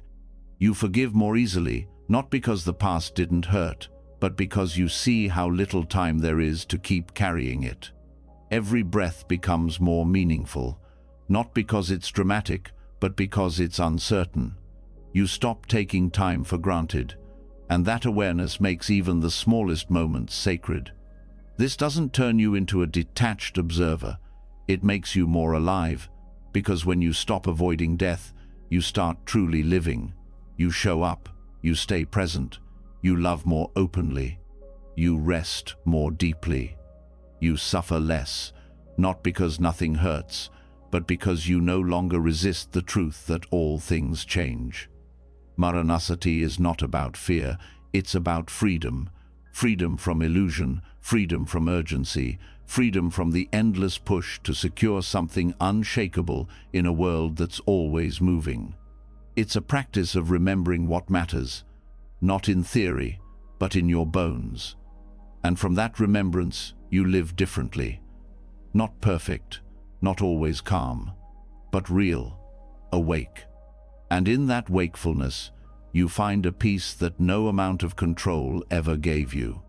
Because the moment you stop pretending that life is permanent, you start to live a life that's fully your own. When you stop resisting impermanence, when you stop avoiding the truth of death, something softens inside. You no longer carry the same urgency. You no longer pretend that everything will last. And with that honesty, your heart becomes more open, life becomes more vivid. But not everyone you meet will reflect this softness back to you. Even as your inner world begins to calm, the outer world still brings conflict. People will still project, provoke, accuse. And in those moments, the mind may tighten again, old defenses may rise. The urge to retaliate or shut down may return quickly. This is where another path begins, a deeper practice that challenges the most instinctive reactions, a practice rooted in bodhicitta, the awakened heart, the wish not just for your own freedom, but for the freedom of all beings, including those who hurt you, especially those who hurt you. Conflict exposes what still feels separate. When someone attacks, the reflex is to see them as the problem, as other. But bodhicitta sees differently. It doesn't deny the pain, but it holds the pain in a larger frame. It recognizes that behind every harmful act is suffering, behind every sharp word is fear. Behind every wall of anger is a heart that doesn't know how to stay open. This doesn't mean excusing harm or abandoning boundaries. It means responding without closing. Bodhicitta allows you to meet conflict without becoming hardened by it. It reminds you that the one who lashes out is not your enemy. They are a reflection of the same struggle you carry in quieter forms. You begin to see how often confrontation is simply two wounds speaking to each other. Neither side sees clearly. Each one is defending a story, a fear, a need, and in that clash, there's a chance to either deepen division or soften it, to either protect the self-image or dissolve it just enough to listen. This doesn't require perfection, it requires sincerity. In the moment of conflict, the mind wants to build a case, to argue, to protect, but the heart can do something else. It can stay curious. It can wonder what pain is moving behind those words. It can remember that suffering wears many masks: control, pride, silence, aggression. Bodhicitta trains you to look beyond the behavior and into the human. You don't have to agree with them. You don't have to feel warm. But you remain willing to see their dignity, even when it's buried. This willingness is not weakness. It is the courage to remain undefended in the face of harm, not to be passive, but to be present, to feel everything without numbing, to speak truth without hate, to stand your ground without making the other person an enemy.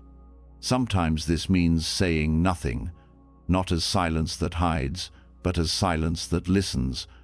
Other times it means speaking directly, but from a place of clarity, not blame. You speak not to win, but to connect, not to dominate, but to understand. The most difficult part of this practice is when someone's pain triggers your own. Their rejection touches your fear. Their attack finds your wound. In those moments, the temptation to strike back is strong. But if you can pause, if you can breathe even once before responding, you begin to break the chain. You stop the momentum. You plant a seed of different energy. Bodhicitta also means understanding that liberation is not personal.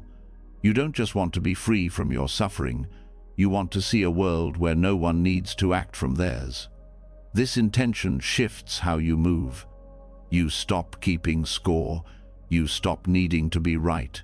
You start choosing actions that reduce suffering, even if they don't boost your pride. This is especially powerful when facing someone who refuses to change, someone who repeats harm, who refuses accountability. You may need to step away. You may need strong boundaries. But even then, bodhicitta remains. You still wish them peace. You still hold them as part of the same human story. You walk away, not with resentment, but with respect for your own path and theirs. This kind of compassion is not emotional softness. It is strength. The strength to remain open when it would be easier to shut down. The strength to keep seeing the whole picture when pain wants to narrow your vision. It's important to understand that bodhicitta is not a feeling, it's an intention. You don't have to feel love in the moment. You don't have to feel anything at all. What matters is the willingness to return, to keep planting the seed of compassion even when the soil is rocky, to keep choosing understanding even when anger feels justified. And this seed changes you. It reshapes your nervous system. The more you practice, the less quickly you escalate, the more able you are to stay with discomfort, the less attached you are to defending your identity. You don't lose your voice. You find a deeper one that doesn't shake with fear or rise from pride. This voice can say hard truths with clarity. It can speak boundaries with grace. It can even say goodbye when necessary without turning the other into a villain. Because bodhicitta doesn't mean staying in harm's way. It means not carrying hate when you leave. It also means forgiving yourself when you fall short, when you speak harshly, when you react instead of respond, when you forget and fight. Bodhicitta includes you, your wounds, your patterns, your own moments of blindness. You don't get excluded from the heart you're trying to expand. You are the practice too. Every conflict becomes an invitation, not to suppress, but to awaken, not to pretend, but to see more clearly. You begin to notice the moment your chest tightens, your breath shortens, your story solidifies. And in that noticing, you have a choice: to defend the self-image or to soften into presence. This doesn't mean you never hurt again, but your hurt doesn't harden you. It deepens your compassion. You remember that everyone is carrying something unseen, that no one gets through life without pain. And you begin to respond to others' behavior, not from what they did, but from what they must be feeling to act that way. This shift creates space even in the most difficult conversations. You stop needing to convince. You start listening more. You pause when the urge to correct rises. You trust that truth doesn't always need to be loud. Sometimes it just needs to be steady. You also stop using compassion as a strategy. You don't act kindly to get a certain outcome. You do it because it's who you want to be. Because every time you meet conflict with presence, you strengthen the path toward peace. That peace ripples outward. It touches the people around you. It creates a field where others feel safe to be honest, to be vulnerable, to be human. Not because you solved their pain, but because you met it with something other than judgment. This is how bodhicitta transforms conflict from a battlefield into a place of practice. You no longer fear confrontation. You no longer see it as failure. You see it as another doorway into the heart. You begin to trust that compassion is not the opposite of strength. It is strength, the kind that endures, that sees clearly, that holds steady, the kind that refuses to give in to hatred even when it hurts, the kind that keeps showing up not to fix others, but to remain whole in the presence of division. This is the work, quiet, daily, imperfect, but powerful. Because every time you choose to respond with bodhicitta, every time you hold conflict in the light of compassion, you reshape the world, starting from the inside out. Even when compassion grows strong enough to hold conflict, a deeper challenge often follows. You begin to see people hurting. You hear the fear behind their anger, the sorrow beneath their silence. And with that awareness comes the impulse to step in, to rescue, to solve, to ease the discomfort not only for them, but for yourself. You want them to be okay. But if you're not careful, this caring turns into control. What looks like compassion becomes interference, and without realizing it, you begin to resist their pain instead of allowing it. This is where the practice shifts from speaking wisely to learning when not to speak at all. The wisdom of silence isn't passive, it's rooted in presence. In many Buddhist monastic communities, the deepest respect you can offer someone's suffering is not advice, it's attention. You don't reach for a solution. You don't try to steer their growth. You sit, you listen, you stay close without crossing the line of their process. This kind of presence dismantles the part of you that needs others to feel better so that you can feel at ease. It exposes how much of what we call helping is actually a desire to fix discomfort we cannot control. When someone is grieving or angry or lost, your own discomfort rises, and the instinct is to fix the feeling rather than witness the person, but witnessing is often what's most needed.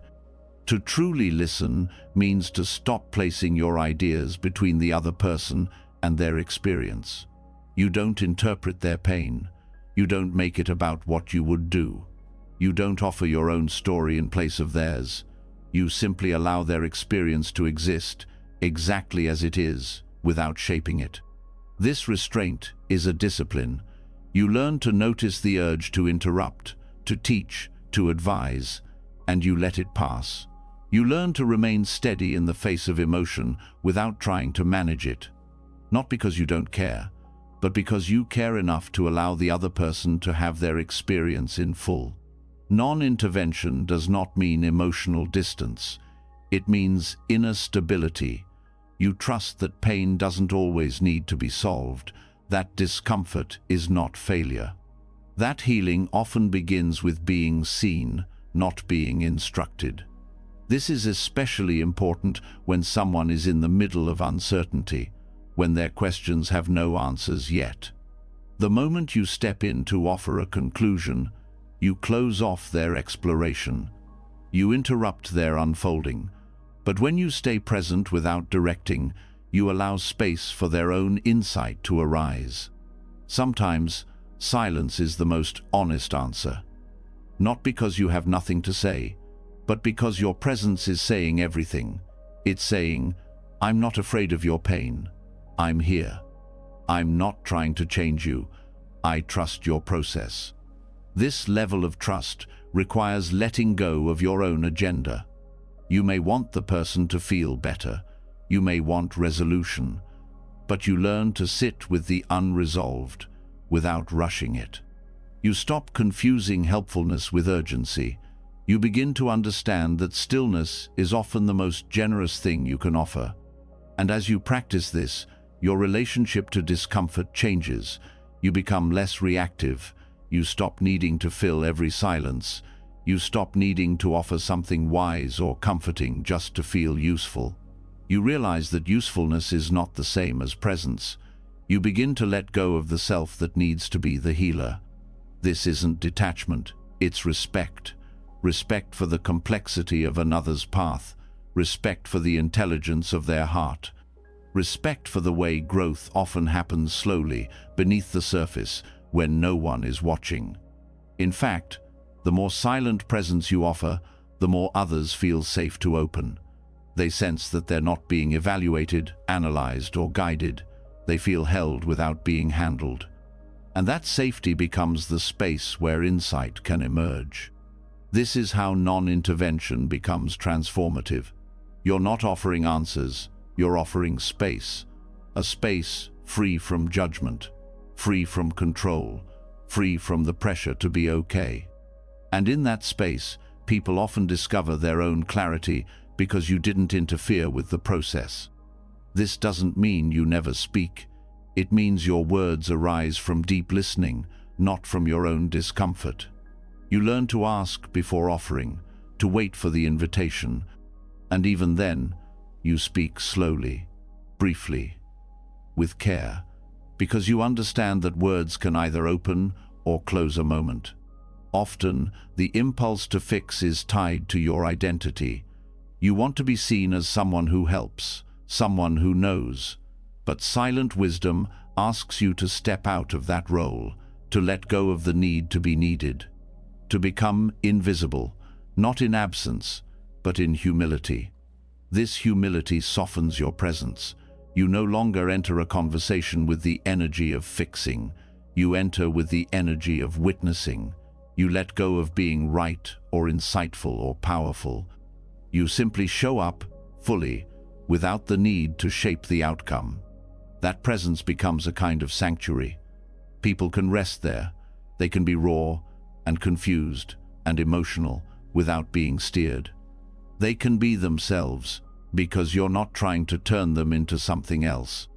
This is especially important when someone is carrying deep grief or trauma.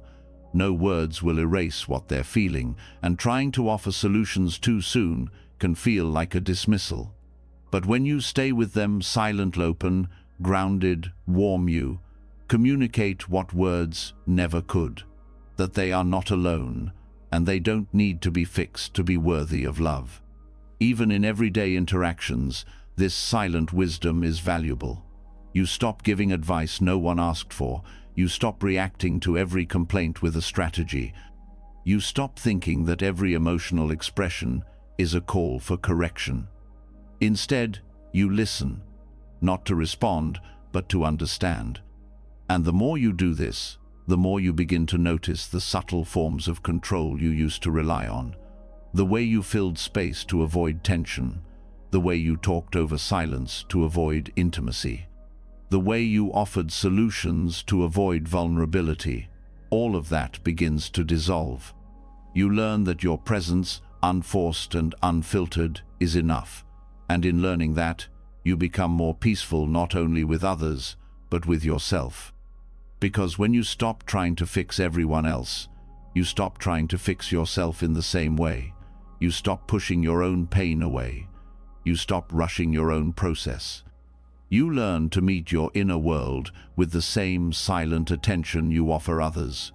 You begin to trust your unfolding, your own periods of not knowing, your own messy transitions. And that trust becomes your ground.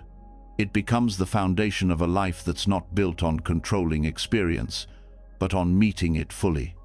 This is the heart of silent wisdom, the power of not fixing, the strength of allowing, the clarity that comes from stepping back so life can step forward, in others, in you, in every sacred silent space in between. When you stop trying to fix others, when you let go of the pressure to know what to say, what to do, or how to help, something rare begins to happen. You start to meet people and life without needing to define them. That same space you give to others starts opening inside you. The mind begins to relax its grip. The tension that came from needing to be certain, to be right, or to be useful starts to melt. What's left is something soft, spacious, and free, not because you figured it all out, but because you finally stopped trying to. This softening is the essence of what Zen calls don't know mind. It's not confusion, it's not passivity, it's a return to openness. A way of being that releases the demand for answers and learns to rest in curiosity. In everyday life, the mind constantly builds structures to make sense of things. It wants a narrative, a direction, a solution. And when life doesn't fit neatly into those structures, resistance appears, frustration, blame, anxiety. But don't know mind asks a different question. What if you don't need to know? What if peace comes not from clarity, but from letting go of the need for clarity? This teaching doesn't mean you abandon reason or responsibility. It means you stop grasping for certainty where there is none. You start to see that most of what causes mental tension is not what's happening, it's the insistence on interpreting it, judging it, or predicting it. The mind says, this is bad, this shouldn't be happening, I must find an answer. And each of those thoughts tightens the body, narrows perception, blocks presence. When you shift into don't know mind, you still feel those responses, but you don't obey them. You acknowledge that a situation is unclear. You admit that your opinions are incomplete. You hold your conclusions loosely. This looseness is not indecision, it's wisdom. It's knowing that clinging to fixed ideas often causes more harm than the uncertainty itself. In Zen practice, students are often reminded to return to the beginner's mind, the mind that meets each moment without overlaying it with past knowledge, the mind that listens as if for the first time, that sees without assumption, that asks, what is this, without rushing to answer. This attitude changes everything. It doesn't remove your intelligence, it removes the filter. The world becomes brighter, people become more real, life becomes less of a puzzle to be solved and more of a mystery to be lived. Mental rigidity comes from needing things to be a certain way. You want plans to work out, people to behave, emotions to stay stable. When they don't, resistance sets in. But in Don't Know Mind, you meet these changes with flexibility. You stay connected to reality as it is, not as you hoped it would be. That connection is not always comfortable, but it's peaceful because it's honest. You also begin to see how often your suffering comes from believing your thoughts. You think something will go wrong, and the body reacts as if it already has. You think someone is judging you, and the tension follows. But Don't Know Mind interrupts that pattern. It says, maybe, maybe not. You stop building a whole story on top of a single assumption. You give space for what's real to reveal itself. This space dissolves conflict. Most arguments are two rigid minds crashing into each other, each sure of their version of truth. But when you enter a disagreement with Don't Know Mind, you listen more. You speak with less attachment. You allow for the possibility that both of you are only seeing part of the picture. That humility opens the door to understanding. It softens defensiveness. It makes space for real dialogue. Even your inner dialogue changes. The part of you that criticizes, judges, and narrates begins to lose its authority. You don't fight those thoughts, you just stop bowing to them. You hear them and say, maybe. And in that simple word, the grip loosens. You start trusting experience more than interpretation, the directness of breath, the simplicity of movement, the honesty of silence. This practice also allows creativity to flourish, because when you stop needing to know how something should go, you open to what could happen. You take risks, you explore, you play. You're not afraid of failure because you're not trying to get it right. You're engaging with life, not performing for it. Don't Know Mind also transforms how you hold the future. The mind loves to predict, plan, and prepare. And while some planning is useful, much of it is driven by fear. The fear that without control you'll fall apart. But what if the opposite is true? What if peace arises precisely when you stop holding on so tightly? When you accept that the future is unknowable, you stop living in fear of it. You meet each day not with a script, but with presence. And from that presence, clarity often comes not through force, but through openness. Even in moments of crisis, this mindset helps. You may not know what to do, but you can stay with the moment. Breathe, feel, act from care instead of panic. The mind may scream for certainty, but your body can stay grounded. Your awareness can remain spacious. This spaciousness is not neutral. It's alive. It allows wisdom to arise. Because the wisest actions rarely come from rigid certainty. They come from stillness, from listening, from the willingness to wait until the next step becomes clear, rather than forcing one. Practicing Don't Know Mind doesn't mean you give up learning. It means you stay humble as you learn.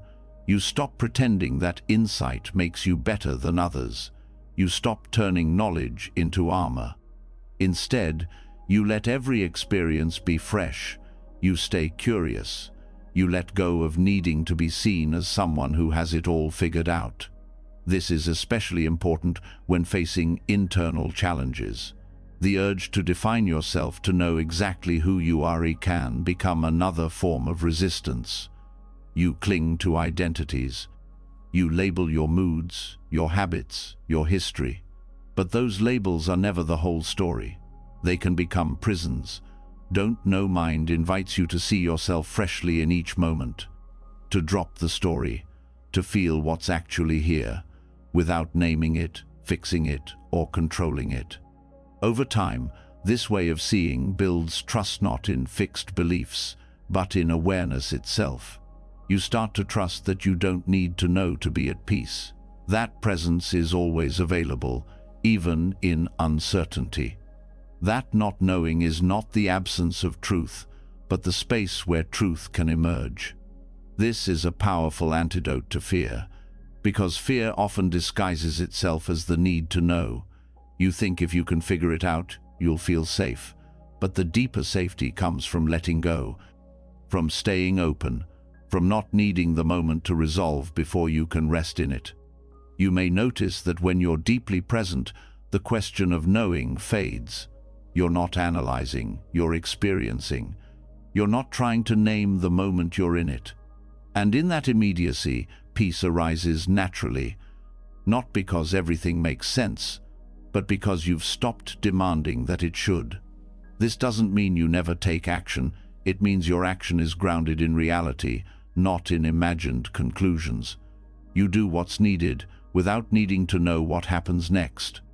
You respond to life as it unfolds, without resisting the parts that don't fit your plan. Eventually, you begin to see that don't know mind is not something you switch on and off.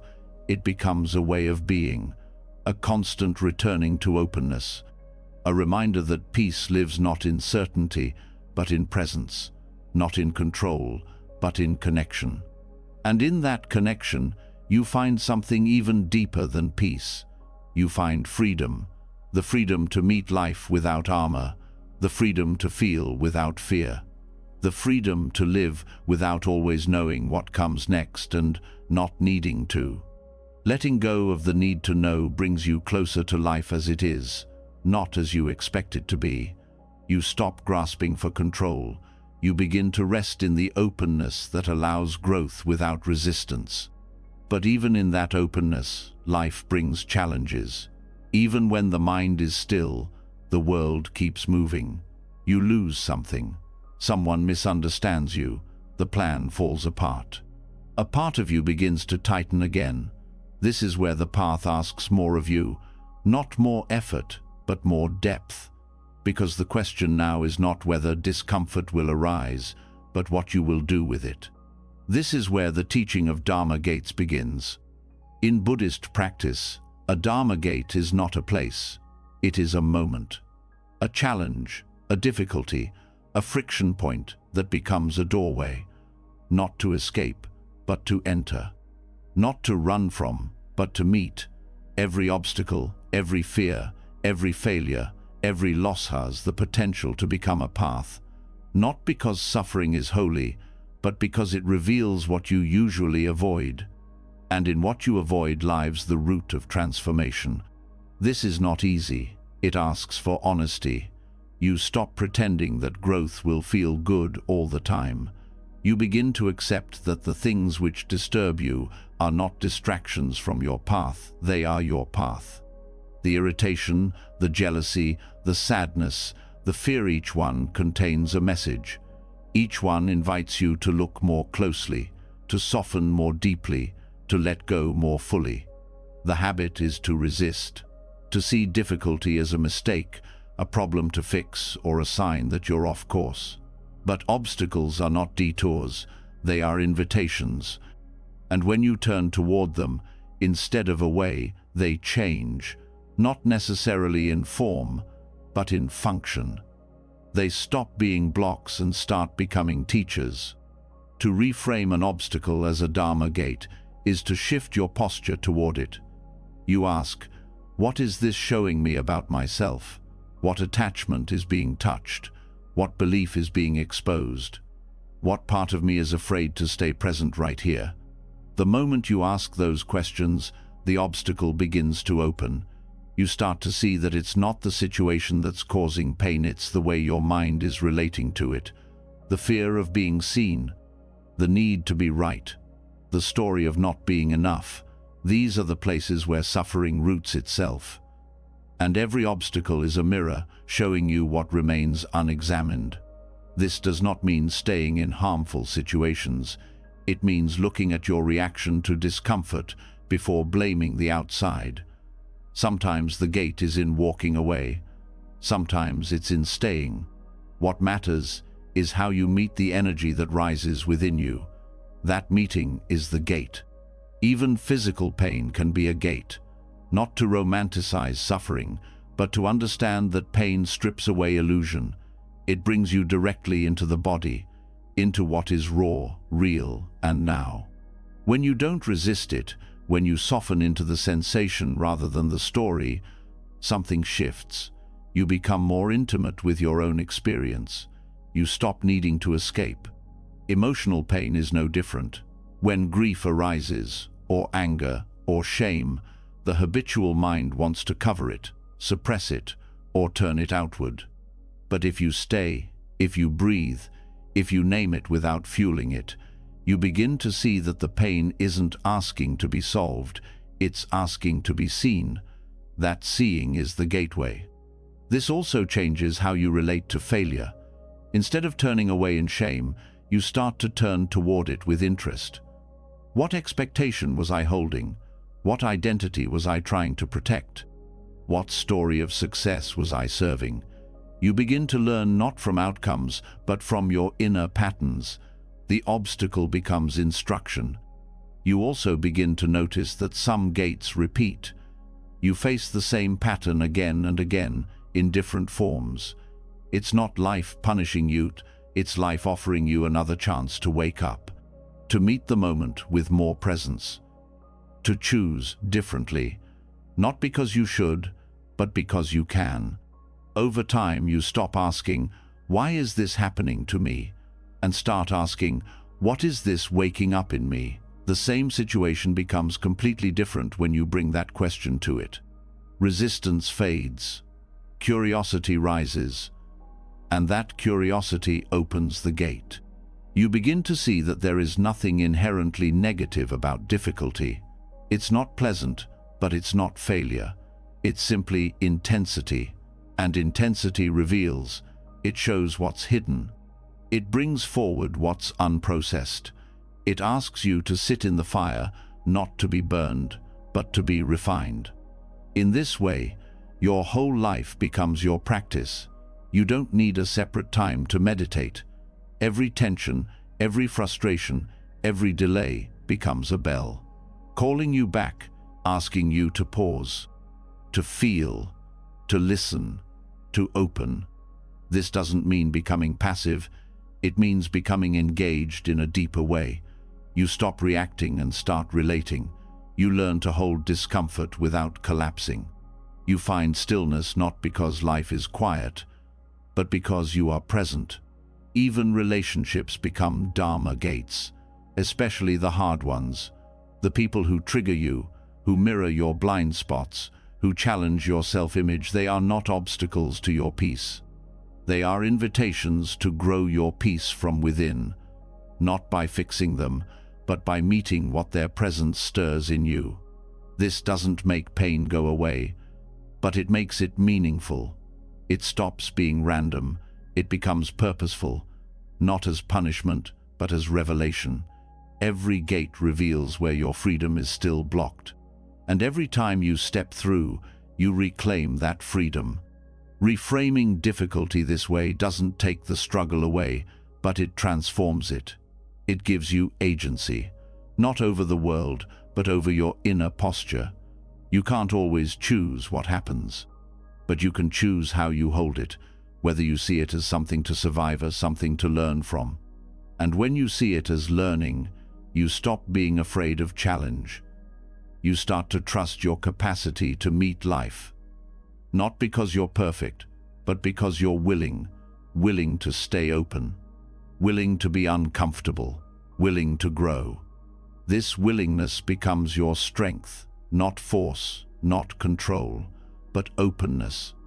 You become someone who can move through life without needing it to be easy, because you know that even in hardship, something sacred is possible, a deepening, a clarity, a return to what matters.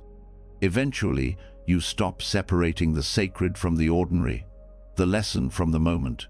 You stop waiting for a quiet, controlled environment to practice. You realize that the gate is here, now, in this very experience, whatever it is. And once you begin living this way, every day becomes a field of practice. Every emotion becomes a teaching. Every challenge becomes a step, not toward perfection, but toward presence. And in that presence, you find a path that was always open, just waiting for you to stop pushing and step through.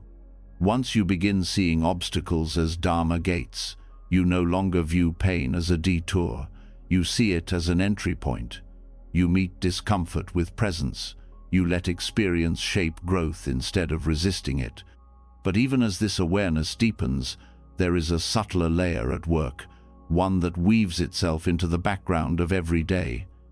It doesn't arrive with drama. It doesn't always come with strong emotion. It appears in the ordinary, in the unnoticed, in the choices you don't question. And it is here that the most persistent suffering hides. This is where samsara lives not only in moments of crisis, but in the mundane. Samsara is not just a distant concept of rebirth across lifetimes. It is also the daily cycle of craving, avoidance, and confusion that loops endlessly unless it is seen. It's the pattern of reaching for what promises comfort, rejecting what feels unpleasant, and losing yourself in distraction. It's subtle, it repeats, and until you see it, it runs your life without your permission. You wake up and reach for your phone not out of intention, but out of habit. You scroll not because you're present, but because you're avoiding stillness. You say yes to something you don't want, because you're afraid of disapproval. You chase productivity, not because it fulfills you, but because you believe rest makes you unworthy. These actions seem small, but they are the loops of samsara repeating themselves again and again. Samsara is not always loud suffering. Often, it's the dull unease underneath everything. The way you can't quite relax, even when nothing is wrong. The pressure to become, to prove, to possess. The constant sense that something is missing, and the belief that the next experience will fill the gap. When you look closely, these patterns stem from three roots: attachment, aversion, and ignorance. Attachment is the grasping the belief that happiness lies in securing something external.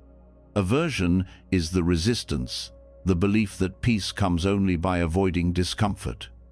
Ignorance is the confusion, the belief that your reactive thoughts are reality. These roots aren't abstract. They show up in the smallest moments. You check your email compulsively, driven by the hope of good news or the fear of bad news. You argue not to understand, but to protect your pride. You say nothing when you mean yes or no, because you don't want to disturb harmony. You delay rest, delay honesty, delay being fully here, because a part of you still believes something else will complete you. This is samsara in its everyday form, a cycle of becoming, striving, fleeing, not because you choose it, but because it operates underneath your awareness. But awareness is the one thing that breaks the cycle. The moment you notice the pattern, the moment you bring presence to the urge instead of obeying it, the loop begins to dissolve. Awareness doesn't stop the urge from arising, but it interrupts your identification with it. You see the craving without needing to feed it. You feel the discomfort without needing to push it away. You witness the fog of confusion without needing to grasp a quick answer. That witnessing is not passive, it is the seed of liberation.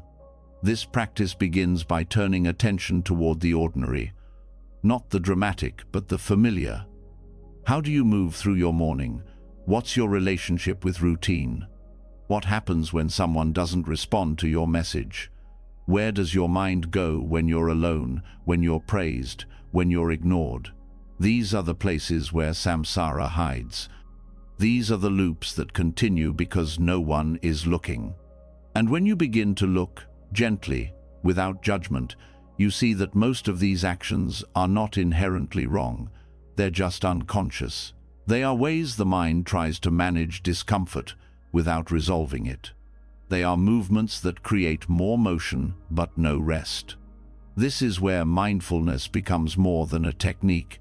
It becomes a way of seeing, noticing your speech, your choices, your reactions, noticing the tone of voice you use when you want something, noticing the tension in your body when someone says no.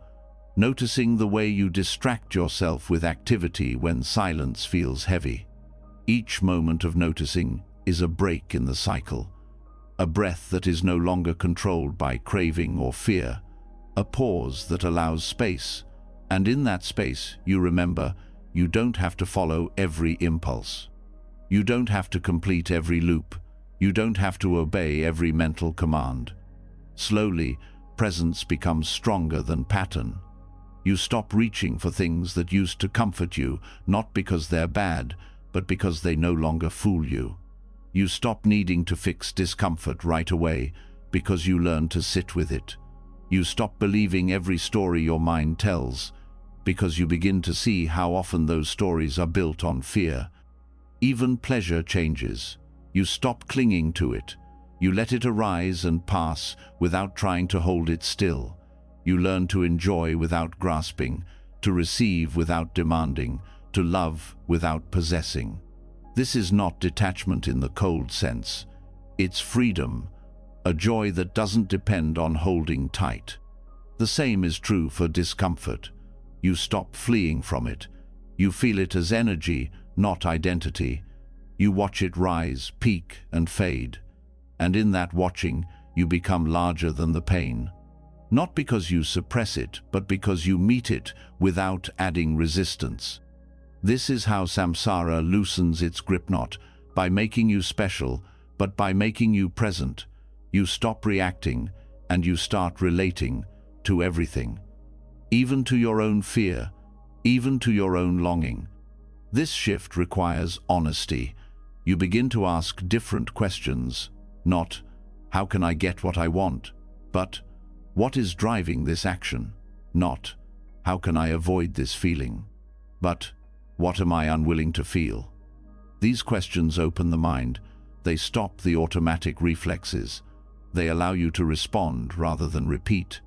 And with time, you notice space between stimulus and response. You hear the old voice in your mind, but you don't obey it. You feel the tug of urgency, but you pause. You remember that now is not a means to an end, it is the end itself. Each moment becomes an opportunity to choose presence over pattern. Not once, but again and again. You wake up, you forget, you wake up again. This is the path. It is not linear, it is not clean, but it is real. And the more you walk it, the less trapped you feel. You begin to trust that nothing you feel needs to define you, that no thought needs to rule you, that even the deepest habits can shift not through force, but through awareness. This is not about becoming perfect, it's about becoming free. Free from the loops that make life feel smaller than it is, free from the habits that repeat suffering instead of resolving it, free from the trance of daily unconsciousness. Samsara is not somewhere else, and neither is freedom. Both are happening here, in the choices you make with your attention, in the moments you meet without grasping, in the patterns you see and no longer feed. And in those ordinary moments, freedom begins not with a breakthrough, but with a breath, with the decision to be here, fully, gently, awake. As you begin to recognize samsara in daily habits and loosen the grip of attachment, aversion, and unconscious repetition, you create space to choose presence over reaction. You start noticing the gaps between what is and what the mind wishes it would be. Yet even as you grow more present and aware, another kind of tension begins to surface, one that has no clear resolution, no tidy ending, and no easy release. It's the discomfort of not knowing, the feeling of unfinished stories, conversations that didn't end well, decisions without closure, emotions that don't settle into something defined. This is where the path turns towards something even quieter, more difficult to hold, and even more liberating. It's here that the practice of allowing the unresolved begins. In Buddhist thought, peace does not always come from answers. It often arises from the willingness to let go of the need for them. The search for closure is deeply human. You want to know why something happened. You want certainty before moving on. You want to label the story and file it away. But many aspects of life offer no such clarity. There are relationships that drift apart with no explanation, emotions that arise without cause, life events that never make logical sense. And the more you demand resolution, the more unease grows. The habit of seeking closure is really the desire to escape uncertainty. You want something solid to stand on. You want the discomfort of ambiguity to end. You want to organize the mess into a meaning you can live with. But this grasping for finality becomes another form of suffering. It keeps you waiting for peace instead of allowing peace to arise within the unknown. Letting go of closure doesn't mean you stop caring. It means you learn to care differently. You hold the open-ended experience without forcing it to resolve. You learn to sit with the knot without untying it. You stop trying to finish what was never yours to complete. This is not indifference. It's maturity. The maturity to stay present even when the mind doesn't get what it wants. The maturity to stop insisting on clear answers where none exist. The maturity to feel fully without needing a conclusion. Much of the discomfort around the unresolved comes from the mind's craving for control. When something is left open, the mind spins. It fills the silence with stories. It revisits the event over and over, trying to rewrite the ending. It imagines alternative outcomes, but these mental loops only deepen the sense of separation from the present moment. Awareness offers a different path. Instead of feeding the story, you learn to meet the feeling underneath it.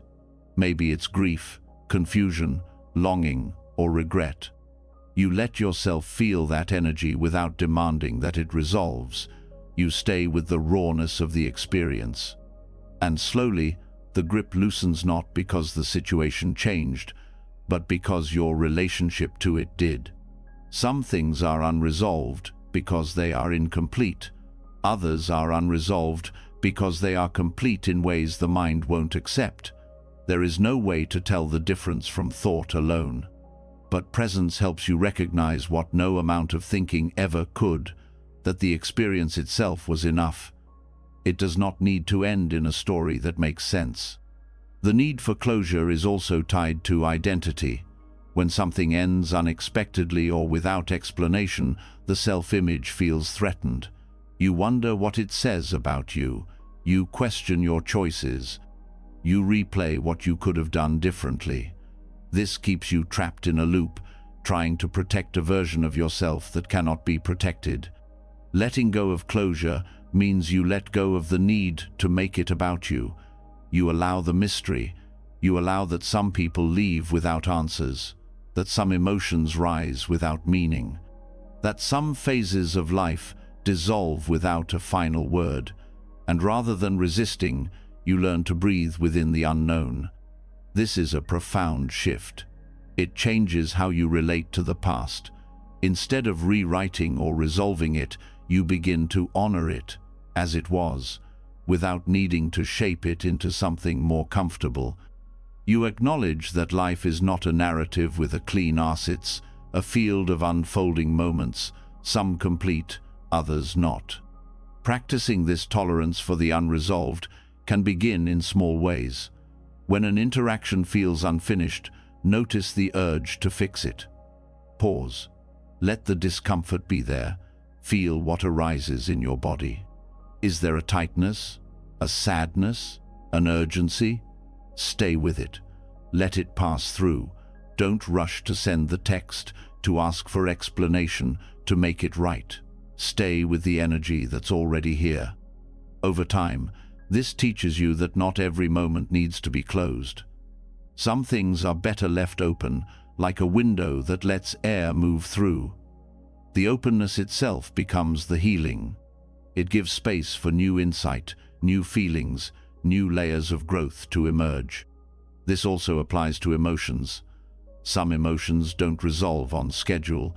They linger, they return in waves, and the more you try to end them, the more pressure builds.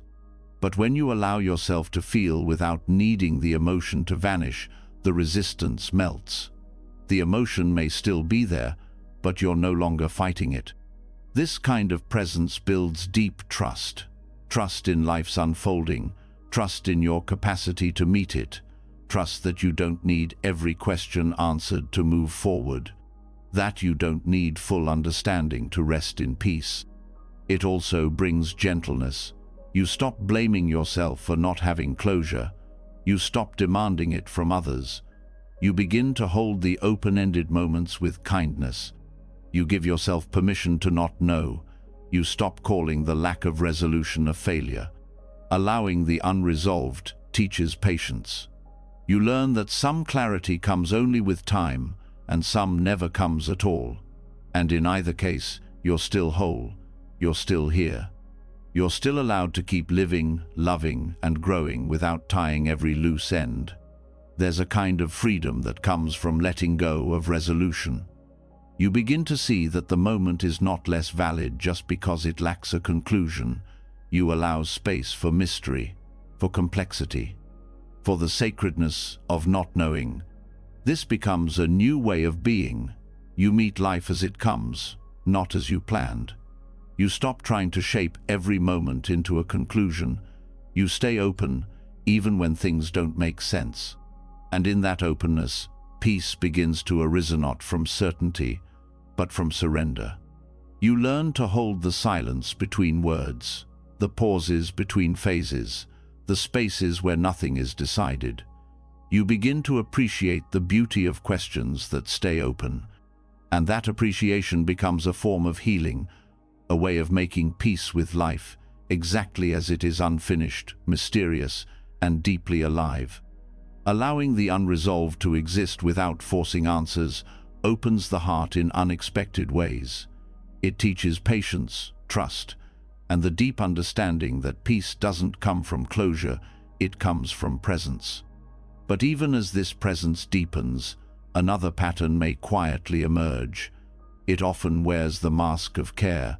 It speaks in the language of kindness. It seems noble and selfless.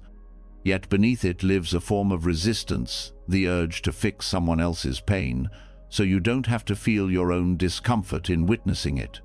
This is where the subtle art of compassion without rescue begins. To care for someone without needing to rescue them is one of the most difficult and sacred aspects of spiritual maturity.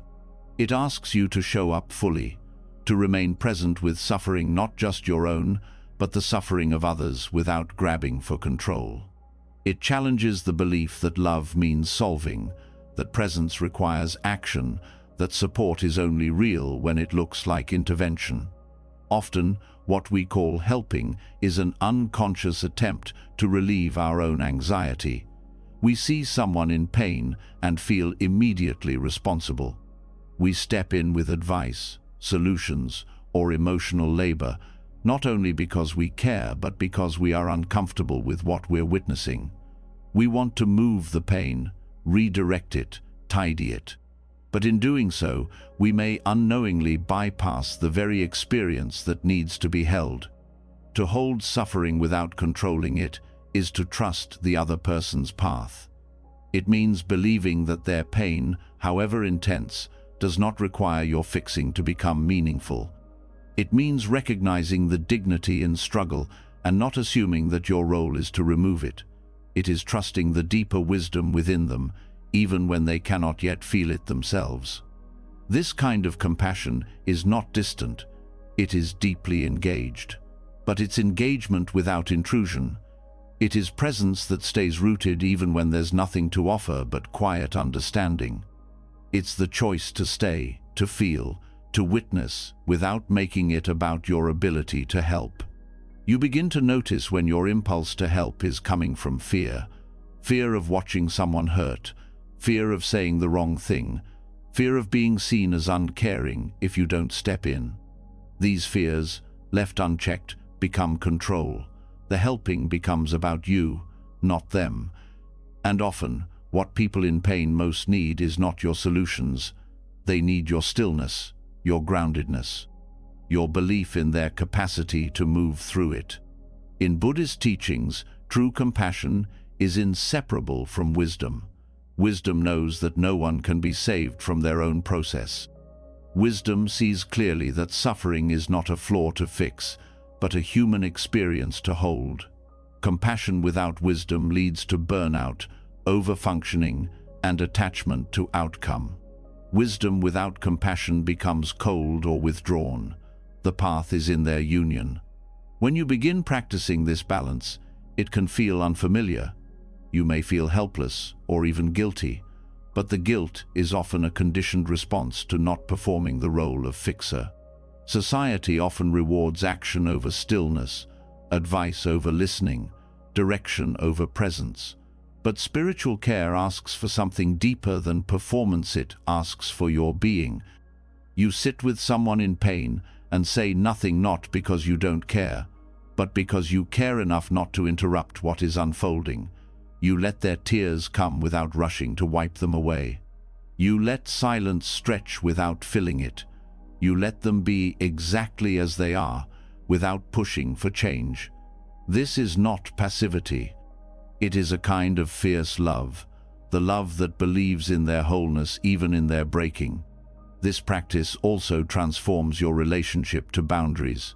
You no longer offer yourself beyond your capacity. You no longer confuse self-sacrifice with service. You recognize when helping has turned into control, and you step back, not to abandon, but to return to clarity. You may notice how certain relationships rely on your over-functioning. Perhaps you've always been the one who fixes, explains, absorbs. But once you begin to pull back from rescuing, dynamics shift. Some may resist, some may accuse, some may withdraw. This too is part of the process. You are no longer participating in the cycle that keeps them disempowered. You are no longer rescuing them from their own capacity to grow. Compassion without rescue honors sovereignty. It sees the person in front of you not as someone to be saved, but as someone to be seen. It respects their timing, their decisions, even their mistakes. It stands beside them, not above them. And it offers warmth without agenda. In this way, your energy stays clean. You are not drained by their suffering because you are not carrying what isn't yours. You are not overwhelmed because you are not managing their emotional world. You are present, receptive, clear. This presence also has a profound effect on the one being held. When someone feels seen without being fixed, they begin to trust themselves. They begin to listen inward instead of seeking outward. They begin to touch their own clarity, not because it was given to them, but because it was reflected back. You stop being the source of their healing and become a mirror for it, a space where they can hear themselves, where they can feel their pain without being rushed through it. This kind of holding is rare and deeply transformative. It requires that you become comfortable with not knowing what to do, with not having the perfect words, with not getting thanked or acknowledged. Your presence becomes the offering, not your insight, not your solutions, not your ability to soothe, just your willingness to stay. And this willingness must be grounded in your own practice, because to hold suffering without control, you must know how to hold your own pain. You must have met your own fear, your own sadness, your own helplessness without turning away. That inner work becomes the ground from which real compassion grows. Over time, this practice reshapes your understanding of service. You stop seeing yourself as the answer. You become a presence that allows others to find their own. You become someone who trusts the intelligence of pain, the necessity of discomfort, the timing of healing. You begin to feel peace even in the presence of suffering, not because it stops hurting, but because you're no longer resisting it. You are no longer trying to force change before readiness. You are no longer inserting yourself where only stillness belongs. This is not detachment. It is devotion without possession, love without strategy, support without control. It is what remains when you have nothing left to offer but yourself, and you offer that presence fully. And in that offering, something beautiful happens. You realize that just being there, without fixing, without fleeing, without controlling, is more powerful than anything you could have said or done. It is the space where healing begins, not because you made it happen, but because you allowed it to. When you stop rescuing others and begin holding their pain without controlling it, something profound begins to shift, not only in how you relate to them, but in how you relate to your own inner world. You start to notice how often your thoughts, emotions, and sensations rise like waves demanding action.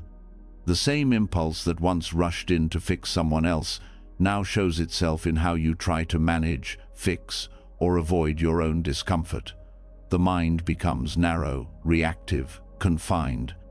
But there is another way to meet what arises without shrinking or tightening, a way that is not about controlling what passes through your awareness, but expanding the space that holds it. This is the practice of cultivating a mind like the sky. In Tibetan teachings, this metaphor points to a spacious quality of awareness zone that does not resist, judge, or cling to anything that appears. Thoughts come and go like clouds. Emotions rise and fall like storms. Sensations appear and dissolve like bursts of wind. But the sky itself remains untouched, open, vast. The sky doesn't argue with the weather. It doesn't demand clarity. It doesn't identify with what passes through it. It simply allows. When you practice this kind of awareness, you stop trying to fix every thought. You stop chasing every emotion for meaning. You stop pushing away what's uncomfortable. Instead, you shift your focus from the content of experience to the space around it. That shift is where freedom begins. Most people live with a mind that feels small, defined by thoughts, boxed in by emotion. You identify with the story your mind is telling and contract around it. If the thought says, "You're not good enough," the body tightens. If a difficult feeling arises, you assume it means something is wrong. The mind resists, and in that resistance, suffering deepens. But when you begin to rest in the sky-like quality of mind, the experience changes. You don't try to stop the thought. You don't try to replace it. You don't try to silence it. You simply notice it arise in a space that is much larger than the thought itself. You watch it like a cloud floating through vastness. And just like a cloud, it changes shape. It passes. It loses its grip. The same goes for emotions. Fear may rise, and instead of collapsing into it or trying to analyze it, you notice it. You feel the sensations in the body. You breathe with it. You hold it in open awareness, without shrinking. And slowly, fear becomes energy rather than identity. It doesn't define you, it passes through you. This kind of spaciousness doesn't mean detachment or distance. It means inclusion without entanglement. You include what arises without letting it pull you out of the sky. You don't become the cloud. You remain the space that sees it. This requires training. The default tendency of the mind is to contract around strong experience. It rushes into reaction. It grabs for distraction or explanation. But every time you pause, every time you choose to observe instead of react, you strengthen the capacity to stay open. You build trust in your own awareness. You begin to believe that you can hold whatever arises without falling apart. One way to practice this is through labeling. When a thought arises, simply note it, thinking. When an emotion arises, name it gently. Sadness, anger, joy. You're not analyzing, you're witnessing. You're creating space between awareness and the object of awareness. That space is the sky. Another method is to focus on the breath, not to control it, but to feel it as an anchor within the body. The breath becomes a doorway into presence. And as you stay with it, you begin to notice the mind's habits without following them. You remain still even as thoughts move through. This stability allows you to respond rather than react. It gives you room to choose. The thought of blame may arise, but you don't speak from it. The impulse to shut down may surface, but you don't collapse into it. The discomfort may grow, but you don't flee. You hold steady. You let the weather pass. Spacious awareness also helps you see through illusion. Many thoughts and emotions feel urgent when they appear. They demand attention, interpretation, reaction. But from the sky of awareness, you begin to see how quickly they change, how unreliable they are as guides to truth. What felt like certainty becomes doubt. What felt overwhelming becomes soft. Not because you fixed it, but because you let it move. The sky does not need to manage the clouds. It does not resist the storm. It does not cling to the sun. It receives everything equally, without preference. When you begin to live from this space, you become less caught in comparison, less pulled by craving, less paralyzed by fear. You begin to live with ease, not because life is easier, but because you are no longer resisting every shift. This does not make you passive. It makes you clear. You still take action. You still speak, choose, create. But your action comes from space, not reactivity. It comes from clarity, not compulsion. You move with the flow of things rather than against them. Over time, you begin to experience yourself differently. You are not your thoughts. You are not your pain. You are not your confusion. You are the space that sees, the awareness that includes, the openness that holds. Even joy becomes more sustainable, not because it lasts longer, but because you're not clinging to it. You enjoy it as it passes through, like sunlight moving across the sky. You know it will change, and that knowing lets you savor it more deeply. Spaciousness also reveals what lies beneath thought. When the chatter quiets, even for a moment, there is something still, clear, and kind beneath it. Not a voice, not a concept, but a felt sense of being. That sense is not touched by storms. It doesn't need protection. It doesn't need validation. It simply is. This is the heart of sky-like mind, not a technique, but a way of being, a willingness to stop contracting, a willingness to rest in what is, a recognition that resistance is optional and that peace does not require control, it requires openness. The more you return to this awareness, the less you fear experience. You stop bracing against discomfort. You stop grasping at certainty. You stop narrowing your life into only what feels manageable. You let it all come, and in that letting, you become more free. Freedom doesn't come from perfecting the mind. It comes from realizing that you are not the mind's contents. You are the space that allows them, the sky that welcomes clouds and still remains vast, still remains open, still remains untouched. This is not something you need to achieve. It's something you remember, over and over, in each breath, in each moment, in each choice to witness, instead of resist. The more you return to it, the more it returns to you, until eventually you stop looking for peace and simply recognize that peace is the space in which everything already moves.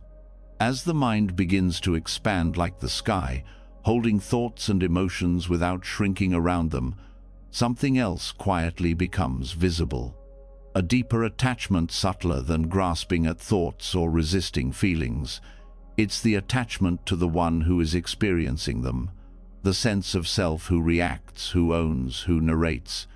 The identity that says this is happening to me, or this says something about who I am. Even when thoughts are let go and emotions are allowed to pass, this core belief often remains untouched. The belief in a fixed self, a solid me. But this too can be released. In Buddhist teachings, this insight is known as anatta, the truth of non-self. It is not the denial of your existence, but the realization that what you call the self is not as fixed or independent as it seems. That the I you protect, perform, and defend is not a single, unchanging thing. It is a process. A collection of habits, thoughts, feelings, and memories that arise and pass just like everything else. You begin to notice how often this self is the center of tension. Someone criticizes you, and a part of you flares up not only because of the words, but because your self-image feels attacked. A plan fails, and the narrative of "I am not good enough" takes over. You succeed, and the mind rushes to strengthen the identity of being valuable. The self keeps rearranging itself to maintain a consistent story, but the story is never complete, and it always needs protecting. Letting go of this identity doesn't mean becoming empty or disconnected. It means loosening the need to constantly define yourself. It means no longer filtering every experience through the lens of who you think you are or who you think you should be. It means resting in what is here without layering it with interpretation. You start to see that many reactions are not responses to reality, but to the story the self is telling. The embarrassment isn't in the moment, it's in how the mind says, "Others now see you."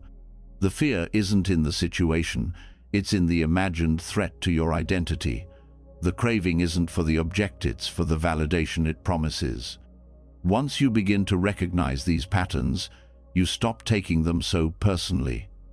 You see that your thoughts about yourself are just more thoughts, that your roles are temporary, that your preferences, habits, opinions, and even memories shift over time.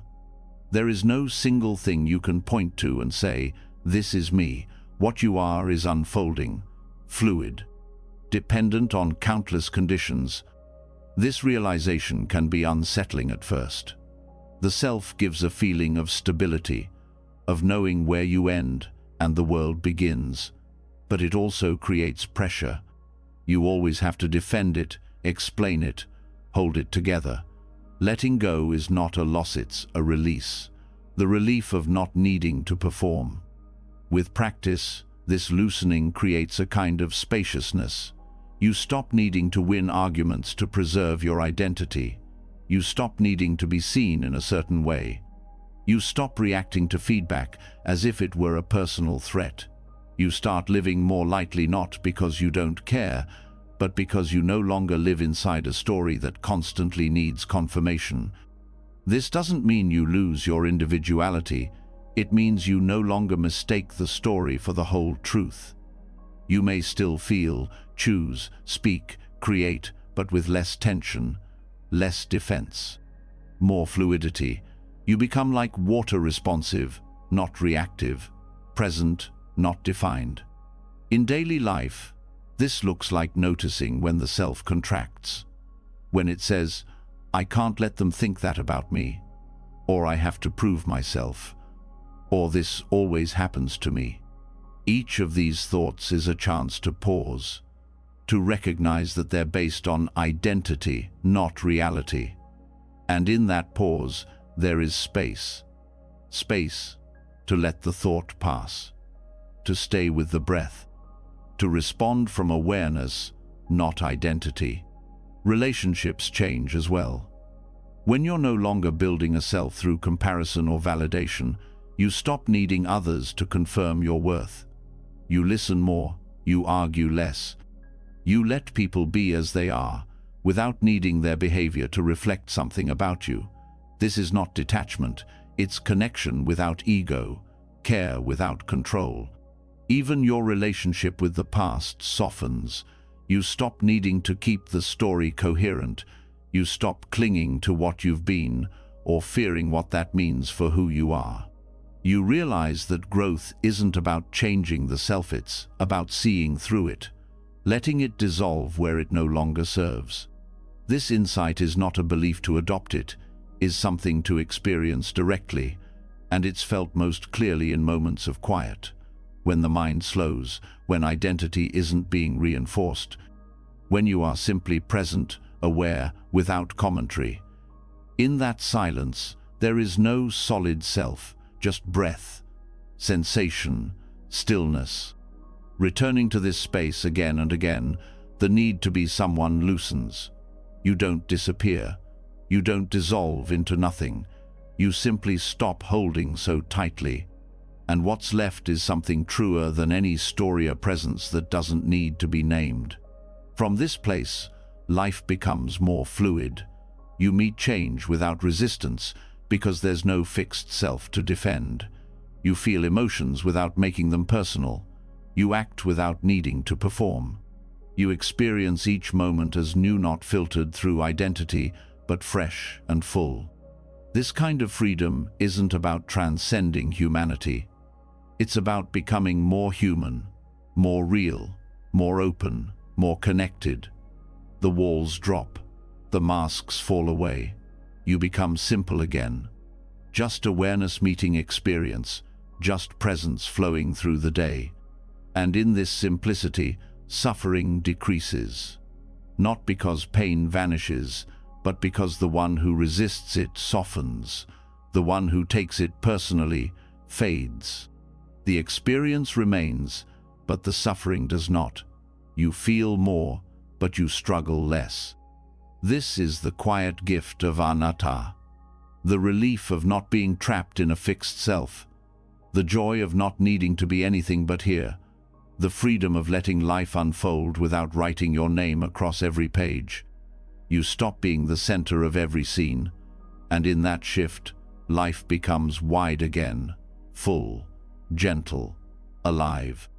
As the sense of a fixed self begins to loosen, the struggle to constantly defend, define, and preserve your identity starts to dissolve. You no longer react from the fear of losing control over who you think you are.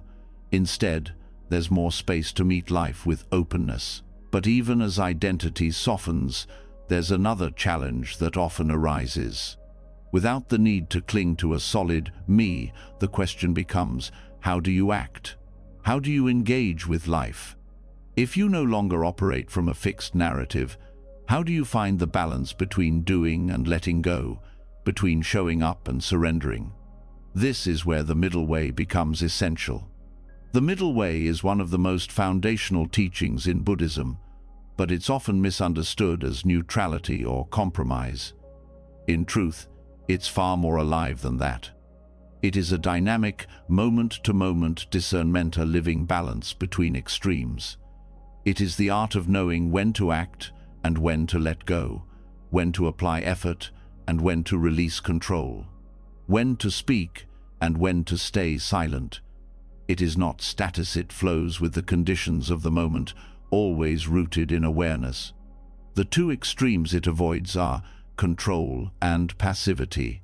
Control tries to dominate life. It operates from fear, clinging, and resistance. It wants things to unfold a certain way and resists any deviation. It tries to force outcomes, manage others' emotions, and avoid uncertainty. On the other side, passivity pulls away from responsibility. It pretends that surrender means checking out. It masks disengagement as peace. It withholds effort not from wisdom, but from avoidance. Both extremes create suffering. Control exhausts you. It tightens the body, narrows the mind, and burns out the heart. You begin to believe that if you stop holding everything together, it will all fall apart. But in this grasping, you lose connection with the present. You become trapped in managing what cannot be managed. Every moment feels like a problem to solve, not an experience to meet. Passivity, on the other hand, numbs you. It hides behind phrases like, "it doesn't matter," or "whatever happens, happens," when in fact there is still fear underneath.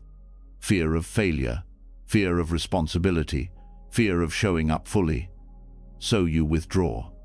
But passivity isn't peace, it's retreat. It may look calm, but it leaves you disconnected from your own potential to respond with care and purpose. The middle way offers something entirely different. It teaches that wisdom does not live in extremes. It lives in the subtle, changing edge between effort and ease. It lives in presence that listens, then moves accordingly. It is engagement without grasping, surrender without collapse. This kind of balance can only come through direct experience. It's not a belief, it's something you feel in your body. When you're trying too hard, the breath shortens, the muscles tighten. When you're checked out, your energy sinks, your awareness blurs. But when you are aligned with the middle way, there is clarity and responsiveness. There's alertness without anxiety, intention without strain. You start to notice this in small ways. When speaking, are you forcing your point or avoiding it altogether? When making decisions, are you overanalyzing or giving up? When emotions arise, are you clamping down or drifting into indifference? These are the places to return to the middle, not by trying to hit a perfect balance, but by softening into presence and letting the next step emerge from there. The middle way also teaches you to work with your habits gently. Instead of trying to control your tendencies or suppress them, you bring awareness to them. You watch their pattern, you feel their momentum, and from that awareness you begin to shift. Not by fighting yourself, but by inviting a different way. This path honors both discipline and rest, both strength and tenderness. It knows there is a time to stand firm and a time to yield. It teaches that letting go is not the same as giving up, and that showing up is not the same as control. In daily life, this means approaching each task with full presence, but without clinging to results. You clean the house not to achieve perfection, but to care for your space. You have a difficult conversation not to fix someone, but to connect honestly. You meditate not to reach a goal, but to return to awareness. And when outcomes don't match your hopes, you meet that too, from the middle. You feel the disappointment, but you don't collapse. You notice the urge to blame, but you don't feed it. You stay with what is, gently adjusting, letting go where needed, re-engaging where wise. The middle way is not a rigid middle point between two poles. It's not 50% action and 50% surrender. It is about seeing clearly what is needed now, in this moment, with these conditions. Sometimes that means fierce action, sometimes it means deep rest. What matters is that it comes from awareness, not fear or habit. This path also helps you relate differently to challenges. When something difficult arises, control tries to fix it immediately, and passivity tries to avoid it. But the middle way meets it with curiosity. It asks, what's needed here? What can be done with care? What can be released? There is space for feeling, space for pausing, space for thoughtful movement. In your relationships, this means holding boundaries without harshness and offering love without losing yourself. It means listening without needing to fix and speaking truth without trying to control the outcome. It means not hiding in comfort or pushing through pain without regard for the cost. Even in your inner life, the middle way is vital. You stop criticizing yourself for not being spiritual enough. You stop pushing to get everything right. You also stop abandoning your practice when things get uncomfortable. You stay with yourself not perfectly, but steadily, with compassion, not judgment. This middle ground becomes a refuge. You are no longer pulled from one extreme to the other. You begin to trust the unfolding of your life, not because you've given up control, but because you've stopped needing it. Not because you're passive, but because you've stopped believing that force is the only way to move forward. You live more softly, more clearly, more fully. And this softness is not weakness. It is what allows you to adapt, to flow, to stay rooted when conditions change. It's what lets you hold both joy and sorrow without collapsing. It's what helps you meet each moment without needing it to be anything other than what it is. The middle way is not just a teaching, it's a way of being, a way of living without extremes, a way of staying connected without clinging, of letting go without disappearing. And as you walk it, moment by moment, You begin to discover a new kind of strength. The strength of being here fully, of meeting life exactly as it is, with wisdom, with presence, with heart. Living the middle way dissolves the false idea that you must choose between pushing too hard and withdrawing completely. It shows that peace is not passive and effort is not always control. It teaches you to move with life rather than struggle against it. But as you continue walking that balanced path, one virtue becomes essential, not glamorous, not loud, but quietly powerful. Without it, all inner growth stalls. Without it, awareness collapses when conditions aren't ideal. It is the strength to remain steady when the mind wants to escape.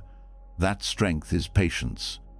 In many teachings, patience is mistaken for endurance, something passive, a willingness to wait things out or tolerate discomfort until it goes away. But in Buddhist practice, patience is never resignation. It is an active, a deep, conscious refusal to be pushed around by reactivity. It is not simply the absence of reaction, it is the presence of courage. True patience is heroic because it goes against every instinct that tells you to rush, resist, or control. It requires strength to stay with discomfort without turning it into a problem, to remain in the moment without demanding it be different, to hold space for tension, for difficulty, for others' behavior, and for your own imperfection without collapsing into judgment. You practice patience when you feel the urge to interrupt but choose to listen. When you sense anger, rise and breathe instead of lashing out. When a situation doesn't resolve quickly and you remain open instead of tightening with frustration. Each of these moments is an act of inner discipline, not passivity. Patience also breaks the illusion of immediacy, the belief that you must have relief now, that progress should be fast, that insight should be constant. It unravels the story that if something takes time, it's not working. But growth that endures is slow. Change that matters is subtle. Insight that liberates arises through ripening, not rushing. In this way, patience protects your practice. You may sit in meditation and feel nothing shift for days. You may face the same emotion for weeks without clarity. You may speak with care and receive no response. Without patience, you abandon the path. With patience, you stay not because the result is guaranteed, but because the process is sacred. Patience creates space for awareness to deepen. Without it, you interrupt your own unfolding. The mind says, "This is taking too long," and tries to escape. But with patience, you stop measuring your experience by time. You stop needing constant change. You learn to stay in the experience itself without needing it to entertain or reward you. This becomes especially important when dealing with others. You start to see that much of your frustration in relationships is not about what someone did, it's about your timeline. You wanted them to grow faster, to understand you quicker, to heal on your schedule. But people don't evolve on command. Real compassion waits without pressure. Real presence makes room for timing that's not yours to decide. This doesn't mean letting people walk all over you. Patience is not inaction. It simply means you respond from steadiness, not urgency. You don't push for results that aren't ready. You don't turn discomfort into panic. You remain anchored even when nothing is moving. In your relationship with yourself, patience is equally vital. The mind has been trained for years to react, to grasp, to judge. These habits don't vanish overnight. But each time you meet them with understanding instead of anger, you weaken their grip. Each time you fail and stay kind, you break the pattern of self-harm. This too is patience. Patience is what lets you stay in discomfort without adding resistance. The discomfort may not change quickly, but the suffering caused by resisting it starts to fade. You begin to notice the texture of the feeling. Instead of just trying to get rid of it, you start to relate to pain instead of fighting it. and that shift is profound. Even joy is affected. Without patience, you miss the slow joy of subtle moments, the quiet beauty of being with someone without needing anything, the deep contentment that grows not from intense pleasure, but from quiet presence. These moments take time to feel. Patience makes them visible. Patience also transforms ambition. You stop measuring your path by how far you've come. You start to measure it by how present you are. You don't give up on growth, but you stop making growth into pressure. You stop turning the spiritual path into another competition. You let yourself evolve at the speed of sincerity. You start to notice the moments when the mind screams for change. This shouldn't be happening. This should be over by now. I should be different. These thoughts become signals, not truths. You don't obey them. You don't fight them. You notice them and return to stillness. Over time, patience becomes your ground. You no longer chase peace. You become the condition that allows peace to emerge. You don't force stillness. You become still. And that stillness invites transformation without demand. Patience also builds resilience. Life will not always move at your pace. People will disappoint you. Emotions will overwhelm you. Plans will fall apart. Without patience, you break when things don't go your way. With patience, you bend and remain rooted. You feel everything and stay present. You lose nothing of your humanity, but you lose the need to resist what is. This is why patience is a strength, not a fallback. It doesn't mean letting life happen to you. It means meeting life as it is, without trying to overpower it. It means working with what's here, instead of fighting what isn't. Practicing patience doesn't mean you never act. It means you act without being driven by compulsion. You choose from clarity, not from reaction. You move when it's timino, when discomfort says you must. This is especially important when working through conflict. The mind wants resolution, the body tenses around it. But sometimes resolution takes time or doesn't come. Patience lets you hold the tension without lashing out. It lets you stay with the conversation even when it's slow, messy, unclear. You stop pushing others to meet you, and you start meeting the moment as it is. Even creativity needs patience. Ideas ripen in their own time. Forcing inspiration often blocks it. But when you sit, show up, and wait with openness, something begins to flow. Not because you controlled it, but because you created the conditions for it to appear. In all things, patience becomes your anchor.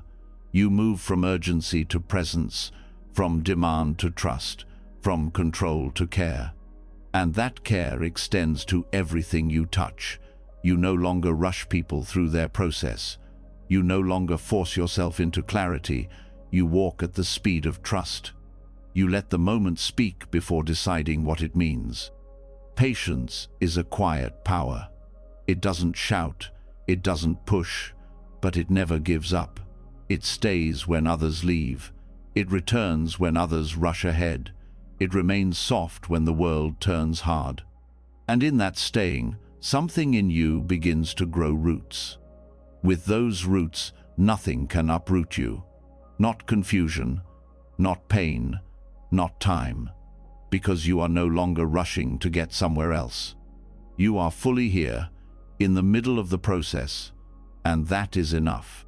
This is the strength of patience, not as a fallback, but as a force that holds everything together when it seems like it's falling apart. A force that allows healing, understanding, and growth to happen not on your timeline, but on life's. And that, in the end, is where real freedom begins. You've now walked through a journey. Most people spend a lifetime avoiding the journey of letting go, not as defeat, but as awakening. You've met the wisdom that lives beneath resistance. You've seen how craving, fear, and control keep suffering alive, and how softening into reality as it is opens the door to peace. You've explored how striving blinds us, how expectations entangle us, how identity locks us in place. You've learned that simplicity brings clarity, that emotions can pass like weather, and that not knowing isn't a weakness, it's a portal to freedom.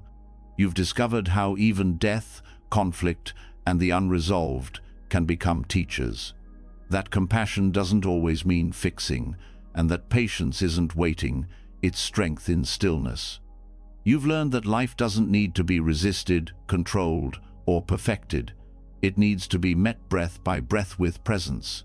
That true freedom isn't found in changing everything. It's found in no longer needing to. Now, as you drift into rest, let this truth settle into your body. You don't have to struggle to be whole. You don't have to solve everything before peace arrives. You are already home, in this moment, just as it is. If this touched something in you, share one lesson you're taking with you in the comments. Let's build a space where others can see your reflection and remember their own. And if this content helps you, return to your subscribe and tap the bell so you never miss a chance to wake up gently, one mindful moment at a time. Rest well, friend. The path is not somewhere else. It's here, and now it walks with you.